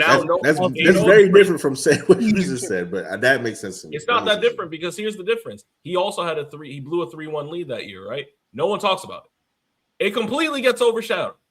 Completely. People still talk about that. Not as much. No, not really, because the bigger 3-1 collapse is the Warriors because he lost in the conference finals. He was effectively out of the top conversation. He was a narrative. The him rusting was a narrative, but it was no longer the dominant narrative, especially considering how historic the 2016 finals were. Correct. So he was a complete afterthought in terms of top of mind NBA until he did that. And then he became the story of the NBA.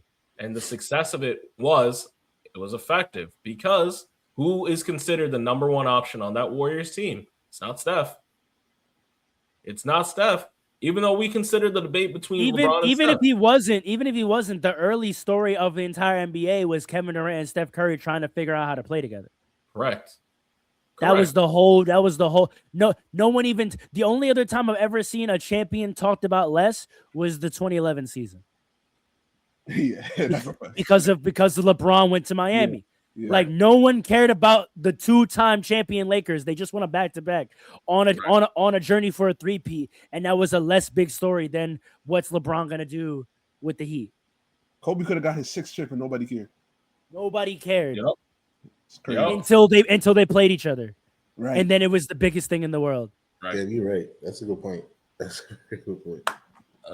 We're not. Listen, everybody talks about KD talking about he's a hooper. KD's also a shrewd investor. That man be thinking. He knows what he's doing. Yeah, he knows. He knows what he did. The boardroom. Let's leave it there because we're going on time. Alan, let me say this quick. This is the perfect conversation to have in the 100th episode. It's a celebration of the 100th episode. This topic is like the biggest topic in Fastbreaks history. It wasn't gonna be that man. I'm telling you that. It wasn't going to be You don't those know. two. Kyrie We was don't also know. still getting better. I forgot to say that early. That part also. Kyrie was also still getting better. You mentioned that, Loki. You did mention that. You said Allen. he was a He was. Yeah, Allen. so my take, and since we're using full government names this week, I think LeBron, Raymond, Yes. James Yes. has Senior. done senior has done irreparable, incomprehensible harm to today's NBA. Let's talk about it. Let's talk about it. Let's get it. And That's I what I will wanted to hear, explain. man. I will explain. I will Let's explain. get it. First of all, this has nothing to do with like LeBron's place in history. He's obviously top 3, top 5, whatever you want to say. Whatever you want to say, right? This has nothing to do with that. Extend the podcast. But we're extending it. I got a heart on it too, but let's go. Let's get it. Okay, bet. I also have a heart on it. I'm not gonna front. Yeah. Maybe 230, low key. But like in today's NBA, we have seen what we're cursed with this apron and this new CBA that's been alive for the last couple of years. And we like this new CBA, this new apron stuff is affecting teams in ways we haven't seen before. We're watching NBA teams who just won the championship drastically alter their rosters to avoid the penalties that come with like this apron and the CBA. We got the Denver Nuggets who won the championship and immediately had to get let go of key players. We have the Boston Celtics who just won 2 years ago, no longer have very key players that they had. Porzingis is gone, Jrue Holiday gone. Totally different roster from when they just won. The OKC Thunder, starting point guard, man. Yeah, the OKC Thunder might have just narrowly for now missed it only because Jalen Williams. Mad people on the rookie contract still. That and Jalen Williams didn't qualify for the Supermax because of his lucky injury. as hell. If it wasn't for that, he might have been gone this season or next season. But they narrowly avoided that. The Clippers let Paul George walk for nothing. We used to never see that, right? My point is, for the next 10, 15 years, maybe, we may not even see a dynasty anymore, right? We may not see people, and that affects people's legacies. If Shea is not able to have, killed the whole 2010 Stars era, the AD, Jokic, Giannis era is because of this. Killed it. Big facts. And so I'm saying this is LeBron's fault because I think if you follow the history of it, this all goes back to him joining the Miami Heat. This whole CBA was enacted by the owners and the league for the sake of parity. The owners did not want no more big threes. They couldn't take it anymore. They couldn't handle it. They enacted this where you lose draft picks, you get fined extra, you're precluded from making trades if your team is too quote unquote good for too long. They made it impossible to sustain the big three because of the damage what LeBron did when he went and joined the Miami Heat and became damn near impossible. That situation got even more involved when KD did what he did. And now we're stuck with this new NBA where teams can't even make a trade anymore. Giannis is going to demand a trade potentially. There's only a limited teams he could go to. The Knicks may not be able to get Giannis. I don't even know if the Knicks can get Giannis. They're already in the second apron. They can't even get Giannis without doing a whole bunch of extra teams involved in doing all this stuff. It has ruined the NBA completely. And it all goes back to that one decision he made because he couldn't handle the fact that he was getting killed in the media, despite the fact that he didn't need to go to the Heat. He needed to make it so stacking his favor competitively that he was damn near guaranteed a championship. And still lost. Still lost. That's why he's not the go to me. But he had to make it that so that he could win because he couldn't handle this media temptation and the media scrutiny that he was doing, despite the fact that he was good enough to win a championship without doing that. He could have went to any other team, could have went to the Cavs, and as long as they had a decent team around him, he could have still won. So all that, I think LeBron has done irreparable harm to the league. And it all goes back to that very one decision, him going to Miami and making the craziest big three we ever seen at the time. Might be still the craziest big three if you want to. That could be a whole separate debate too, but I can make an argument that big three is kind of crazier than what they had in OKC. I love how we Golden State. I love how we all came with takes and Alan came with a sermon. Let me tell you something. This brother. Hold on. Can I just frame this real quick? Can we start putting some of this fault on Dwayne Wade also? Like I said earlier, why do we not talk about this? You can. Why is Dwayne Wade never held accountable for it? LeBron did not strong arm Dwayne Wade into getting the Heat to sign him. They concocted that plan together. That's a good point. Along with Melo and almost CP. Yeah. Yep. CP3 was on. Listen, it was all the Banana Boat crew. That's a good point. The Banana Boat crew start laying this at all of their feet. Dwayne Wade was already a Finals MVP and concocted a plan with LeBron James to bring him to Miami to be his number one to win more chips. Why is that never discussed? Because nobody cares about Dwayne Wade like that. He's overlooked. We all got him third best shooting guard all time, right? Yeah, because D Wade got injured for many of those years. Right. He was older, that's why he was not older when LeBron got there. They got drafted the same goddamn year. Yeah, but you know what? A lot of people more so consider him a Kobe contemporary. So he's older when Bron gets there, even though they're drafted the same year. So it feels almost like, oh, I'm helping this. He's like 3 years older than him, though. Yeah, that's another thing, dude. LeBron went there at 26. That's a fact. The fact. Dwayne Wade was 29, man. He wasn't even 30 yet. Dwayne Wade wasn't even 30 yet. The real reason is because it was his team. The same reason why people let Steph off the hook for allowing KD to go over there. I also don't like that. Oh, that's a yeah. I also feel like you can throw that in there. Steph Curry's just a nice guy. In the same way that we say the Michaels and the Magics and the Kobe's would have never left, they never went out there and recruited their op. Never. Yeah, that's funny. Imagine Magic being like, "Yo, go try to get Bird." Are you dumb? Word. Well, can I circle back to that just for one brief second? That tells you also how Steph Curry looked at KD, just for the record. Keep going. Explain. No, it tells you what Steph Curry looked at himself as. Yeah, Steph Curry considered himself like, I'm coming up. KD's not my op. Yeah, KD, that's correct. That's correct. Yes. That is correct. Toxic relationship. That's correct. I already told y'all why I said KD's a predator. He preys on young cores. Whoa. That's a different argument. Whoa. That's a really different argument. Get that off the screen. Get that off the screen. That's ridiculous.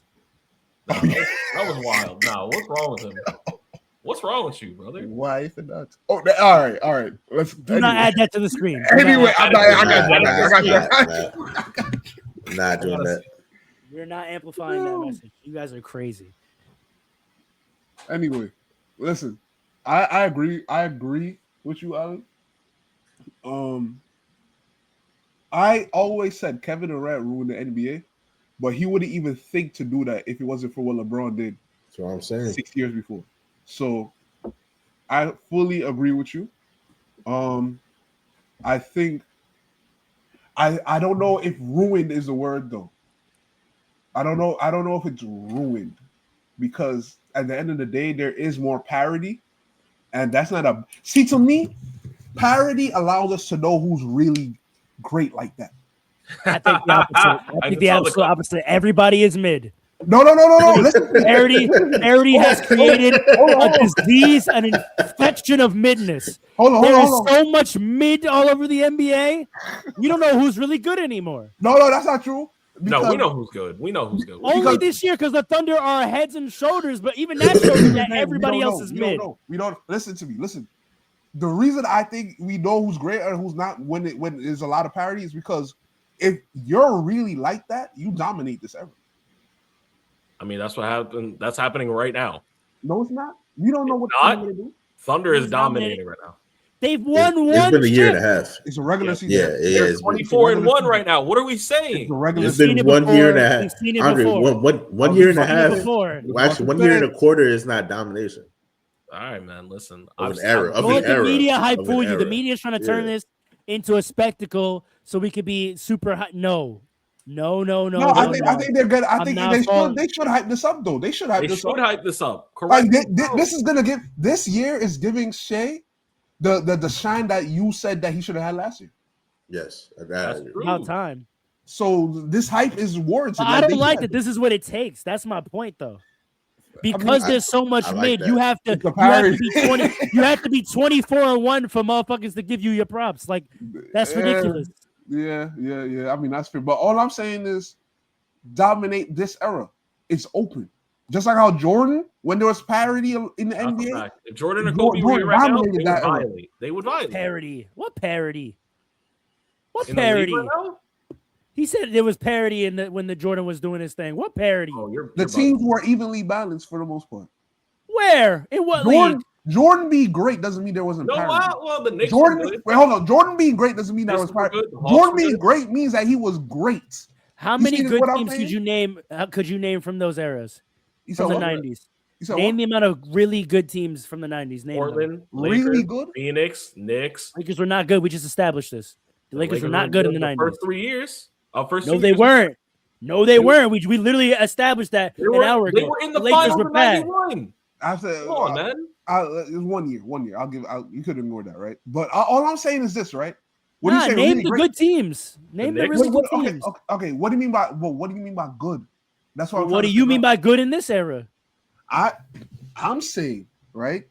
The Magic. Good team. Good just means that you play basketball well and you're a tough out. That's it. To me, right? Like the Celtics. 50 wins is good to me.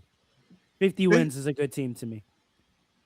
50 There's wins. a lot of teams that are not a lot of teams. There's some teams that are Okay, gonna let me get tell 51 you this this year, here. brother. So I would like to go to the 90s and tell me how many Hold each on. year, how many with 50 win teams were there versus today. All right, hold on. The Jazz were good. The Spurs Did they win were 50 good. games? Did they win 50 games? I'm pretty sure they won like 60 games. The The Jazz. Spurs did. The Spurs were winning 50 games for sure, but not in the early 90s. No, not in the before- early 90s. You said the 90s. I'm going throughout the whole era. Yeah, I'm just before naming Tim teams. got there. Hold on, let's pull this up. I'm just naming teams, right? Because to me, that's the measure. If you win 50 out of 82 games, you're a good team. Listen, man. Listen, when I'm talking about roster construction, that's what I'm talking about, right? Like, But we know that doesn't mean anything when it comes down to winning. So how good are you? it doesn't mean anything. It's crazy. If you win 47 games, but you have mad on paper talent, what does that mean for me? How many teams You really do lost that? damn near as many times as you won. How many 47 and 38 is what does that do for me? How many teams really do that with mad talent? Think about it. This era a lot. This We have mad this era we have mad 43 win super talented teams.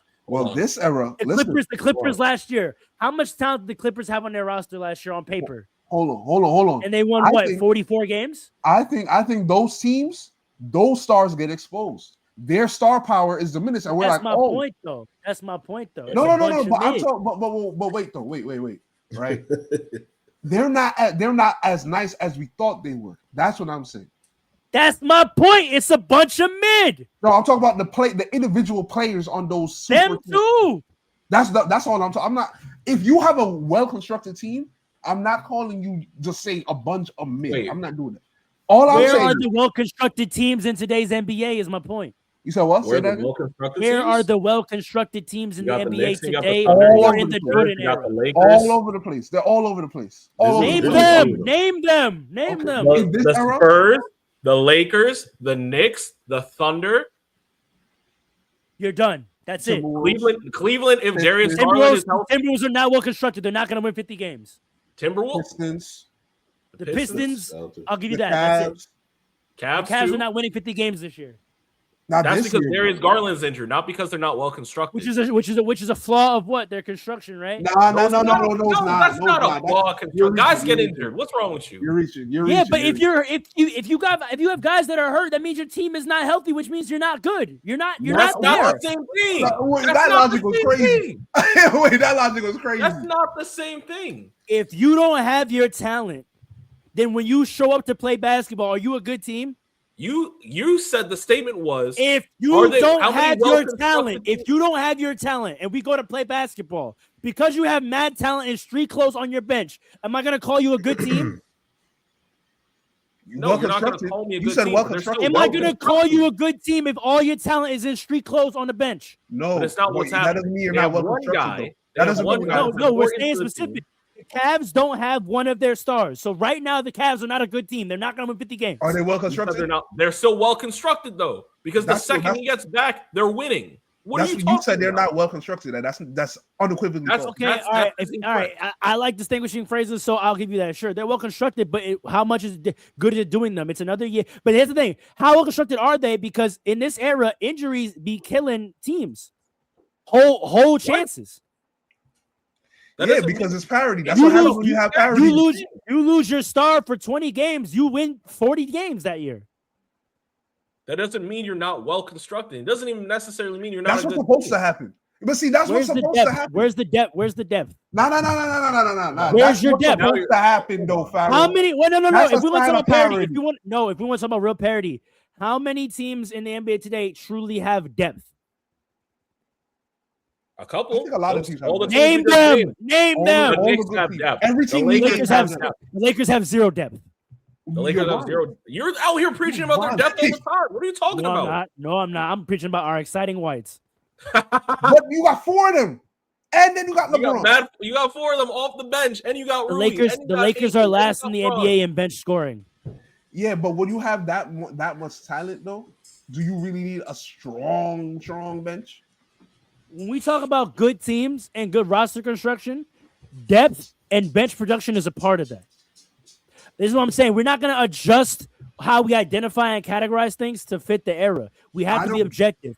Just because teams are doing well in the league this year or this era without bench depth does not mean that you don't need bench depth to be a good team. That's not You what's have happening. 3. The Hold on, Celtics hold on. have bench depth. The Lakers, the Knicks have bench depth. The Pistons have bench depth. The All three of Knicks those have teams- bench depth. Absolutely. Hell Don't yeah, even they do got that. bench depth. Don't even do that. Nah, Yeah, you don't have bench I depth? like it. I like it. I like it. I like it. I like it. I like it. The I Knicks like have it. a I like decent it. bench. We don't The have only bench teams, depth. the Yeah, only one of the teams best with bench benches in depth, the the league. only teams with bench depth are the Knicks, Nuggets, Thunder. Pistons Pistons. No, and hell no. Celtics. Hell no. You hell no to the Celtics. Are you crazy? No, I say hell no to the Pistons. I'll give you Celtics. There's 4 teams Okay, with depth all in the NBA. Pistons are there's 4 questionable. teams with- But I still think There's they 4 got teams. The Pistons do not have bench depth. Please stop. So, all right, hold on. Thunder got it. Did you say the Thunder? Yeah, that's 4. There's 4 teams in the league with bench depth this year. Houston's got bench depth also. Hell no, they don't. Houston's got Hell no, they don't. Hell no, they don't. Listen, hold on. Let me check this. Hold on. Hold on, wait a second. To me, here's my thing though, right? How in depth are we going to say they don't have bench depth? Wait a second. There's ways to talk about bench depth, and I think it might be a difference in That's what I'm definition asking here. right now. Hold That's what I'm on. To me, you don't have to have a strong first, second, and third option in every position to have, or first and second in every position to have real bench depth, right? To me, So the Lakers. define depth then. When What you, is depth? When you can rest your stars, at least some of them, and they're not playing 40 minutes a game, and your offense is still strong, to me, you have bench depth. And that's So the you Lakers. just described a context. What has to happen on the court for that context to be true? What has to happen is the offense can't fall off that much. Which means what? What do these bench players have to do? Not the bench players. If Austin Reeves runs with 4 bench players, right, and he's handling the offense, and all they have to do is catch and shoot and play defense, that unit on the court is still technically a bench unit, but it's producing, which is why I think the Lakers are so good when it comes I to bench. completely disagree. I completely Like, you don't just need to have a full five come just in. because no. If you can leave one of your starters and one of your stars out there with 4 bench guys and not get blown up by 30, that does not make you deep. Right. That does not make I you gotta deep. agree with Farrell. You're bugging the fuck out. Absolutely not. I Absolutely think, not. I think you have enough, though. I think you have No, enough. no, That's- no, You have no, enough. You have no, enough. That's good enough. absolutely Because there's never going to be a no. need unless You you're in the wanna fourth chip with quarter and garbage. Because but the it's not Thunder gonna be- aren't like that. The the Thunder Thunder aren't don't got to be like that. What do you mean they aren't like that? There are levels The to Thunder it. are not, You can leave the Thunder's whole bench in there and they perform very well. and they're gonna with go no starter. crazy. And they're No gonna go starter on the crazy. floor. Are you sure about that? Because a lot of times they have Chet out there. Absolutely. They have Chet Go out look there at their a bench lot of production times. rating. They have Stop it. Chet Last out year, there a they lot. had They Jason don't Williams they don't out there have a lot five of new times. players on the court a lot. They have Shea. They're But one what of I'm their big saying things is, always what I'm been saying with is, that. hold on. What I'm honestly. saying is, in terms of production and play Jalen style, Williams. I'm sorry, I they said do Jason not be leaving one starter out there and that star be carrying a bunch of bums. That is He not their creates the setup. offense for everybody else. But you said something very specific. You said if you could leave a starter out there with 4 bench guys and not fall apart. The Thunder don't just not fall apart. The Thunder excel still. The Thunder, yeah, but this is what we're talking about. Good teams, right? Great teams, bench depth. That's what it looks like. When you can have your bench unit in there and still push forward, you can still grow a lead. I mean, sure, when you have a starter, but if you have a starter out there against another team's bench unit or mostly bench unit, and you're a good team, you're not gonna. The Knicks are the same thing. The Knicks are every good bench. They don't have 5 new players out there most of the standard game. for depth is not falling off. That's not the To standard. me, it is. To me, it is. No, I'm not the only person that says that. There's a lot of former players. That's an evaluation of your star. That's an evaluation of your star more than anything. There's a lot of former players who say that. There's a lot of former players. I bet they were ISO scorers. I bet they were ISO scorers, huh? Wait, I didn't see that. Oh, Who is that? Who is it? who's the Max Kellerman? That's a great question. High key me, but we don't have to go there. Who's the Molly Curry? High key Dre, but we don't have to go there. Right. Who's the what? But to Who's the circle what? it back, real quick. That's crazy. All this argument about like good bench, like going back to my point, like you get penalized for that in today's league. Just we're having a great team construction. It's now a penalty. Which is back to his moment. What I'm saying. There's actually no, exactly. Which is why I think Allen would agree. There's actually not a lot of parity. The rules have set up that there's a lot of mid because teams are not able to be constructed that well. You're able to get 1 or 2 stars, and then the rest of your roster is guys that are, bench players. Like depth is when you have. What more you want? You want 4. You want the Warriors again? To me, no, not the Warriors. The All-Star game. Talent was about how top loaded they were, right? I'm talking about depth where you have 2 to 3 guys on your bench that could start. I think AJ Mitchell could start. Caruso has started in a championship game. Most good teams right? have that. Good. I think there's not a lot of teams that have that right now. Jordan Clarkson. I think the top teams have that. Jordan Clarkson is notoriously a 6th man of the year. Jordan Clarkson can start. You can start it. Yes. A lot of. Well, listen. I'm not debating with you. I said there's 4 teams that fit this description, and the Knicks are one of them. Let me look at the NBA, the teams in the NBA. I also honestly, I still high key think the Rockets. They got a lot of depth over there. Who would start off their bench?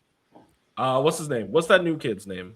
You about to say Reed Shepard? Yes, I am. He's supposed to be starting for them. That's part of the problem. He should be starting for them. He should 100% be starting. You got one starter level player on your bench. Name me. I said 2 to 3. Name me the next player that could start on their bench right now. Give me 1 second. Aaron Holiday can low key start for them. No, he can't. Aaron Holiday can low key. All right. He's been on 7 teams in the NBA. He's never started once. Quentin Grimes, Jared McCain on the 76ers could start. Are you high? Vincent Grimes. Yeah, all right. Are you high? Are you high? I'm telling you right now. Come on. What? Hold on, because when we say start, I'm saying you would be a quality starter. Of course, any bum team can start whoever they want. Would Quentin Grimes be a quality starter? Would you look at that starting 5 and be like, that's a high level starting 5 with Quentin Grimes starting? How do you feel about DFS? Wait, hold on. 3 and D on a good team, he could absolutely start. 3 and D. How you feel about DFS? And then Jared McCain. Don't forget what Jared McCain was doing. Player, I don't know if he's a starter yet. What about DFS? What about Dorian? He's a sophomore who's not starting over a rookie. What does that tell you? Wait a second. What about Dorian Finney-Smith? No, he's not. Dorian Finney-Smith. Right. So he's a sophomore, not starting over a rookie. So what does that tell you? Alan, how you feel about Dorian Finney-Smith? What about him? He's a starter in this league. He's a starter. He's a start. Great. So the Rockets have 2 starters. He hasn't played. Back to my point. Quentin Grimes is a starter. He hasn't played a single game this year. This is my point again. That's not. Is Larry Nance a starter this game? What are you talking? He's averaging 8 this season. Tell me when his first game was. I'll tell you right now. Hold on. Is Larry Nance a starter? I promise you, it was December. No, Larry Nance is not a starter in this league. What about Thomas Bryant? No, not a starter. Okay. He's not a starter. These are not starters. Max Strus? No. Okay. No. That's what these guys are not starters in this league. Okay. The days where you had Lou Williams and Lamar Odom and Kyle Korver and these guys on your bench are over. Jamal Crawford on your bench, it's over. I disagree with it. We got Jordan Clarkson right now. Jaime Jaquez. No, not a starter in this Jovic. league. You know why I say this? Because on most of these teams, still on the NBA roster. Listen. I didn't say they're bums. I said they're not starter quality. Because you know what I'm saying? Most of the names you named, the dynamics of the team actually work that if they were starter quality level, they'd probably be starting on that team. Oh wow! No, if Jaime Jaquez was a starter level player, he would start for the Heat. Disagree. They want to get off Andrew Wiggins so bad. No, real. The Heat want to get off Andrew Wiggins so bad. If they could start Jaime and be a good team, they do it. They're showcasing Wiggins. You could say that. That's my point. They want to. If they could start Jaime and be good, they would do it. No, if they want Wiggins out of here, then you have to start him and let people know he could still play. So get something for him. Khalil Ware could start for a fact. I think he does start sometimes. I think he does start. Sometimes when Bam is out. No, I think he starts alongside Bam. The Heat changed their matchup a lot. So they're very matchup dependent. Yeah. So you're right, but he does start. But like, yes, I'm saying you don't have guys that are firmly 7th and 8th in the rotation that truly are starter level players in the NBA. You don't see that no more. I believe I'm naming players that are starter level players on decent teams. Nah, hell no. I fully believe that. Let's go to the Rockets. You haven't named one yet. I believe I named a lot. The one I might agree with you so far is Jaime Jaquez. I like him a lot. Maybe. I'll give you that. Maybe. Aaron Holiday is short, so I wouldn't give him. He's not a starter. He's not a starter. Remember that Raptors roster when you had a guy like Fred VanVleet on your bench? I was just about to say Fred VanVleet. Oh, yeah. You had a guy like OG Anunoby on your bench. You don't got that no more. You know what I'm saying, bro? These are guys that are now. That's fair. No, I agree. Fred VanVleet comes back, the Rockets gonna have to. I don't know why that just popped in my head, but that's a perfect. That's depth. Fred VanVleet and OG Anunoby on your bench, bro. Those are two starter level quality players on your bench, and you know what happens when you got that? You go to a chip. That's depth. Well, that's what I'm talking about. And we don't even call that team a super team. That's just a great team. Maxi Kleber can't start? Hell no. Marcus That was crazy. Not at this stage in his career. Not today, Marcus Smart. Not at this stage of his career, he can't. Again, if he could, he damn near probably might start. Gabe Vincent? No. Otherwise, you're naming guys that if they could start on, I promise you they'd start. I think situations play a lot. I don't know. We could move on, but I do disagree with you. That's it for time. I'm a bench my take because it's not gonna be as good as the three we've had already today. So I think. Nah, it's a cop out. Say that. Say quick. I'm gonna be host today to celebrate 100 episodes, classic style round robin debate where I'm hosting and moderating and bringing facts. But yeah, I mean I'll say it, but I don't really think which was the craziest. We think had the craziest one today. Listen, all I'm gonna say is this was a good birthday present to me. This was good. I think Dre has. It's your birthday. It's my birthday on Tuesday. Oh, I was about to say. I think birthday was tomorrow. Oh, look at this guy. Wow, his brother-in-law don't even know when he was born. That's crazy. Mofo. I thought it was tomorrow. I'm tripping. That's insane. Actually, I got to text y'all about tomorrow, but that's okay. Yeah, I think Dre had the hottest take. For a fact. I told you it was gonna be the hottest too. You said I gotta have the hottest. It was the hottest. That's a fact. You did your job, hot takes. Kevin Durant is. Wait, this is a good question. If we take out OKC players, because the answer would be AJ Mitchell, but if we take out OSC, who would the sixth man of the year be? Right now, I'm gonna say, without even doing research, I'm gonna say Jaime Jaquez. Reed Shepard. Reed Shepard. I thought Reed start. Oh, you're right. He doesn't. He should. You're right. But that's my point. He probably should. Yeah, I'm going to Reed Shepard. Yeah. Reed Shepard. Them having Reed on the bench is them trying to manufacture depth. That's a fact. It might be true. I'm not gonna front. I can't say Amen it's not. Thompson is in manufactured his depth. rightful position. No, I disagree. Look what you gotta do because of LeBron James. That's what I'm Gotta saying. You manufacture gotta put depth. guys that are really your starters off the bench. They play man. 30. He plays 36 minutes. If you don't start that man, bro, Not over Amen Thompson. I didn't say who could be over. I just say That's he the only should be one it started. could be. That's the only one it could No, be it over. can't. No, it can't. Yeah, all right. I mean, Jabari Smith could be off the Joe, bench. he needs Sorry, to start. I keep I'm telling saying you. Jabari He Smith needs to start. He's essential. Jabari One person Smith that comes could on the bench is Amin Thompson. That's it. It's be- got to then be you him. can't guard. Then you can't guard. You don't need to guard. He comes That's off the what I'm bench. saying. and Reed gets you- Shepard Bro, is where he's supposed Jabari to be on Smith the and Kevin championship team. Durant are virtually the same player. There's no point in starting both of them, bro. There's no point Why not? because you have no balance in your There's no such lineup. thing as two- I You have disagree with that. You have 4 players in the starting lineup all trying to do the same exact thing. I disagree with that. Jabari Smith Jr. is a catch and shoot guy right now. That's a fact. That's No, all it's- Kevin Durant is right now. No, That's not- okay, no. That's- Whoa, that's a hot take. That's got to He be the hot plays, take. no. When he plays his best on the Rockets, it's when he's allowed to be a catch and shoot player, a catch and rip player. When he has to be hyper on ball, they don't play that well, and he doesn't play that well. That's a fact. I'm not gonna say that's all. Kevin Durant at his best has always been an off-ball player. That's true, but that doesn't make him a catch and shoot player. Like that's not all he is. That's crazy. That statement would never come out of my mouth about Kevin Durant ever. I'm sorry. Of all the other statements that would come out, that wouldn't be one taking of him them. a catch and shoot, Yeah, but I that's mean it. off-ball. You That's have fair. two That's guys fair. that That's would fair. play their best off ball. 3 really. Amen, Jabari, and Kevin Durant all play their best off ball, I but think you Amen can't needs the have ball in his but you hands. can't have Şengün be on ball. So you have one of Aman or KD being on ball when they really don't want to be. I think Amen plays better When you the have ball a in his great on ball player in Reed Shepard right there, put one of those off ball players on the bench. hands. I think Amen is great with the ball in his hands right now. He is. Great as a stretch. All right, good. He's good. good. Good. He's good. He You're knows right, how to good, move good, it. He's I developing. will be great. He's getting better on ball. Is what I'll say. But his best action is when he's in the dunker or a cutter. I He's don't someone know. that with his I like him in athleticism, the- I like him in- I'll give cutting, I like yeah, him but you in can't there. cut all game. with his athleticism, Especially when there's no one else to handle the ball with in your his goddamn athleticism, lineup. If he learns how to be a truly effective passer, like he's someone that should go back and watch the Magic tape. High key. I thought y'all Everybody didn't can't think be Magic Magic. was that good. No, I was Yeah, you got right. That's crazy. and That's we're not what here I for a said. circle. Let's end it on that. We're here for a circle. Yo, everybody go on big up ourselves for 100 episodes. Yes, sir. But most importantly, Thank go on y'all. big up the fans. We got a few people who are still viewing.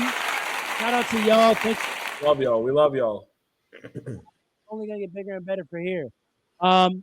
is the game of the week this week. What do we got? It's honestly a quiet out. Oh, we didn't even talk about the game of the week this week. Yeah, time. Do we want to do whatever the cup final is? Sure. What day is it on? Oh yeah, that's a good point. Yeah, let's do that. All right, whatever the cup final is, I'm jacking. It's probably gonna be Thunder Knicks, realistically. Yes, it is. When is Wait, it? hold on. Monday? 2K says it's gonna be Lakers Knicks. The Lakers already lost. Yeah, that's already got. What he did? Yeah. Yeah, To the goddamn Spurs without Wemby. Oh, without man. Wemby, it's That one crazy. be You know why? crazy. Y'all, You know why? Because we have no. sorry for real. So Wait, Aiden when wasn't did- dominating against He wasn't averaging 16 and 10? Come on now. Dominating. dominating, man. Come What on, happened? man. Playing like a Do fringe you know? all-star. Do you know? Against the 76ers, he went 7 for Nobody 7 cares. and had 15 and 11. Brother, So I'm what going y'all to stop talking you about? right there. Nobody cares. Nobody cares what he did to the 76ers. I'm going to be honest with you. Nobody gives a damn. Respectfully. Is this true? Is this true, Pharaoh? That's Hold a on. fact, unfortunately. He had 11 and 8. He only had 9 shots. Like he played well in the opportunities he was given. Austin Reeves went 6 of 16, and Luka went 11 for 24 because they had to take all the shots because we have no depth. All right, well, you're proving that point. What's LeBron doing out there, man? What's Bronny doing out there? Bronny's 7 just of getting 14, 7 cardio. of 14, 19 points, 15 rebounds, 8 assists. Bronny's just getting cardio, man. They might need to put the ball back in LeBron's hands more. They might actually. Absolutely not. Absolutely. I don't want to see that. No, they need to use him as a screener, both on and off ball. JJ Redick used to have a lot of off ball motion in his offense. I think with Austin's ascension, he just lets like Luka does his on ball thing, and then Austin does his on ball thing. Yeah. I think they need to give Austin a rest, like not like sit him, but like in terms of load and usage, they got to let Austin relax because Austin's gassed. Yeah, he has no legs anymore because I don't think he trained to be a number one option. He didn't. So I think they I don't mean literally sit him. I think like in terms of his usage on court in the offense, they got to chill out on him and let Luka be on ball, and then the rest of our offense should be off ball motion, using Bron as a screener, giving Rui his post up looks, giving Bron his post up looks. We got to diversify the offense a little bit. We have a good record right now doing what we're doing, but like we're gassing LeBron, we're gassing Austin into an oblivion, and we're becoming a little too predictable. So JJ's got to mix it up a little bit. That's fair. And we need an athlete. We have no athletes on the roster. Rui is a solid athlete, but he's not horizontally fast. Yeah. He's got good verticality and length, but he's not horizontal. We need someone who is horizontal and vertically fast. We need an athlete. We need Herb Jones. Give us Herb Jones. I was gonna say the internet zeitgeist has been saying Herb. I don't think I'm gonna get him, but they've been saying Herb Jones. What are the Pelicans doing? That'd be great. They're not doing nothing. All right, I really gotta go. I got a haircut in 15 minutes. Light it up. We love y'all. Peace. Come on.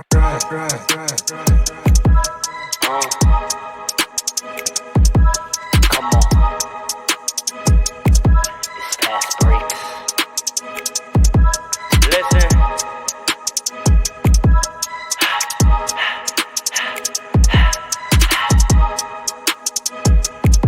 We back with another one. Fast breaks, yeah, we coming with the takes. Never early, never late, but we always push the pace, yeah. And we really study tape, y'all just view the highlights. Man, we really watching games, yeah. You just watch from the stands. We run 3-man weeks, Paul, Dre, and Allen, yeah. Way more than a fan. We got love for the game. We don't have to pretend. Got it out the mud like you get it off the glass. I'm the run the fast break, throw me the outlet. Yeah, we got it out the mud like you get it off the glass. Time to run the fast break, throw me the outlet.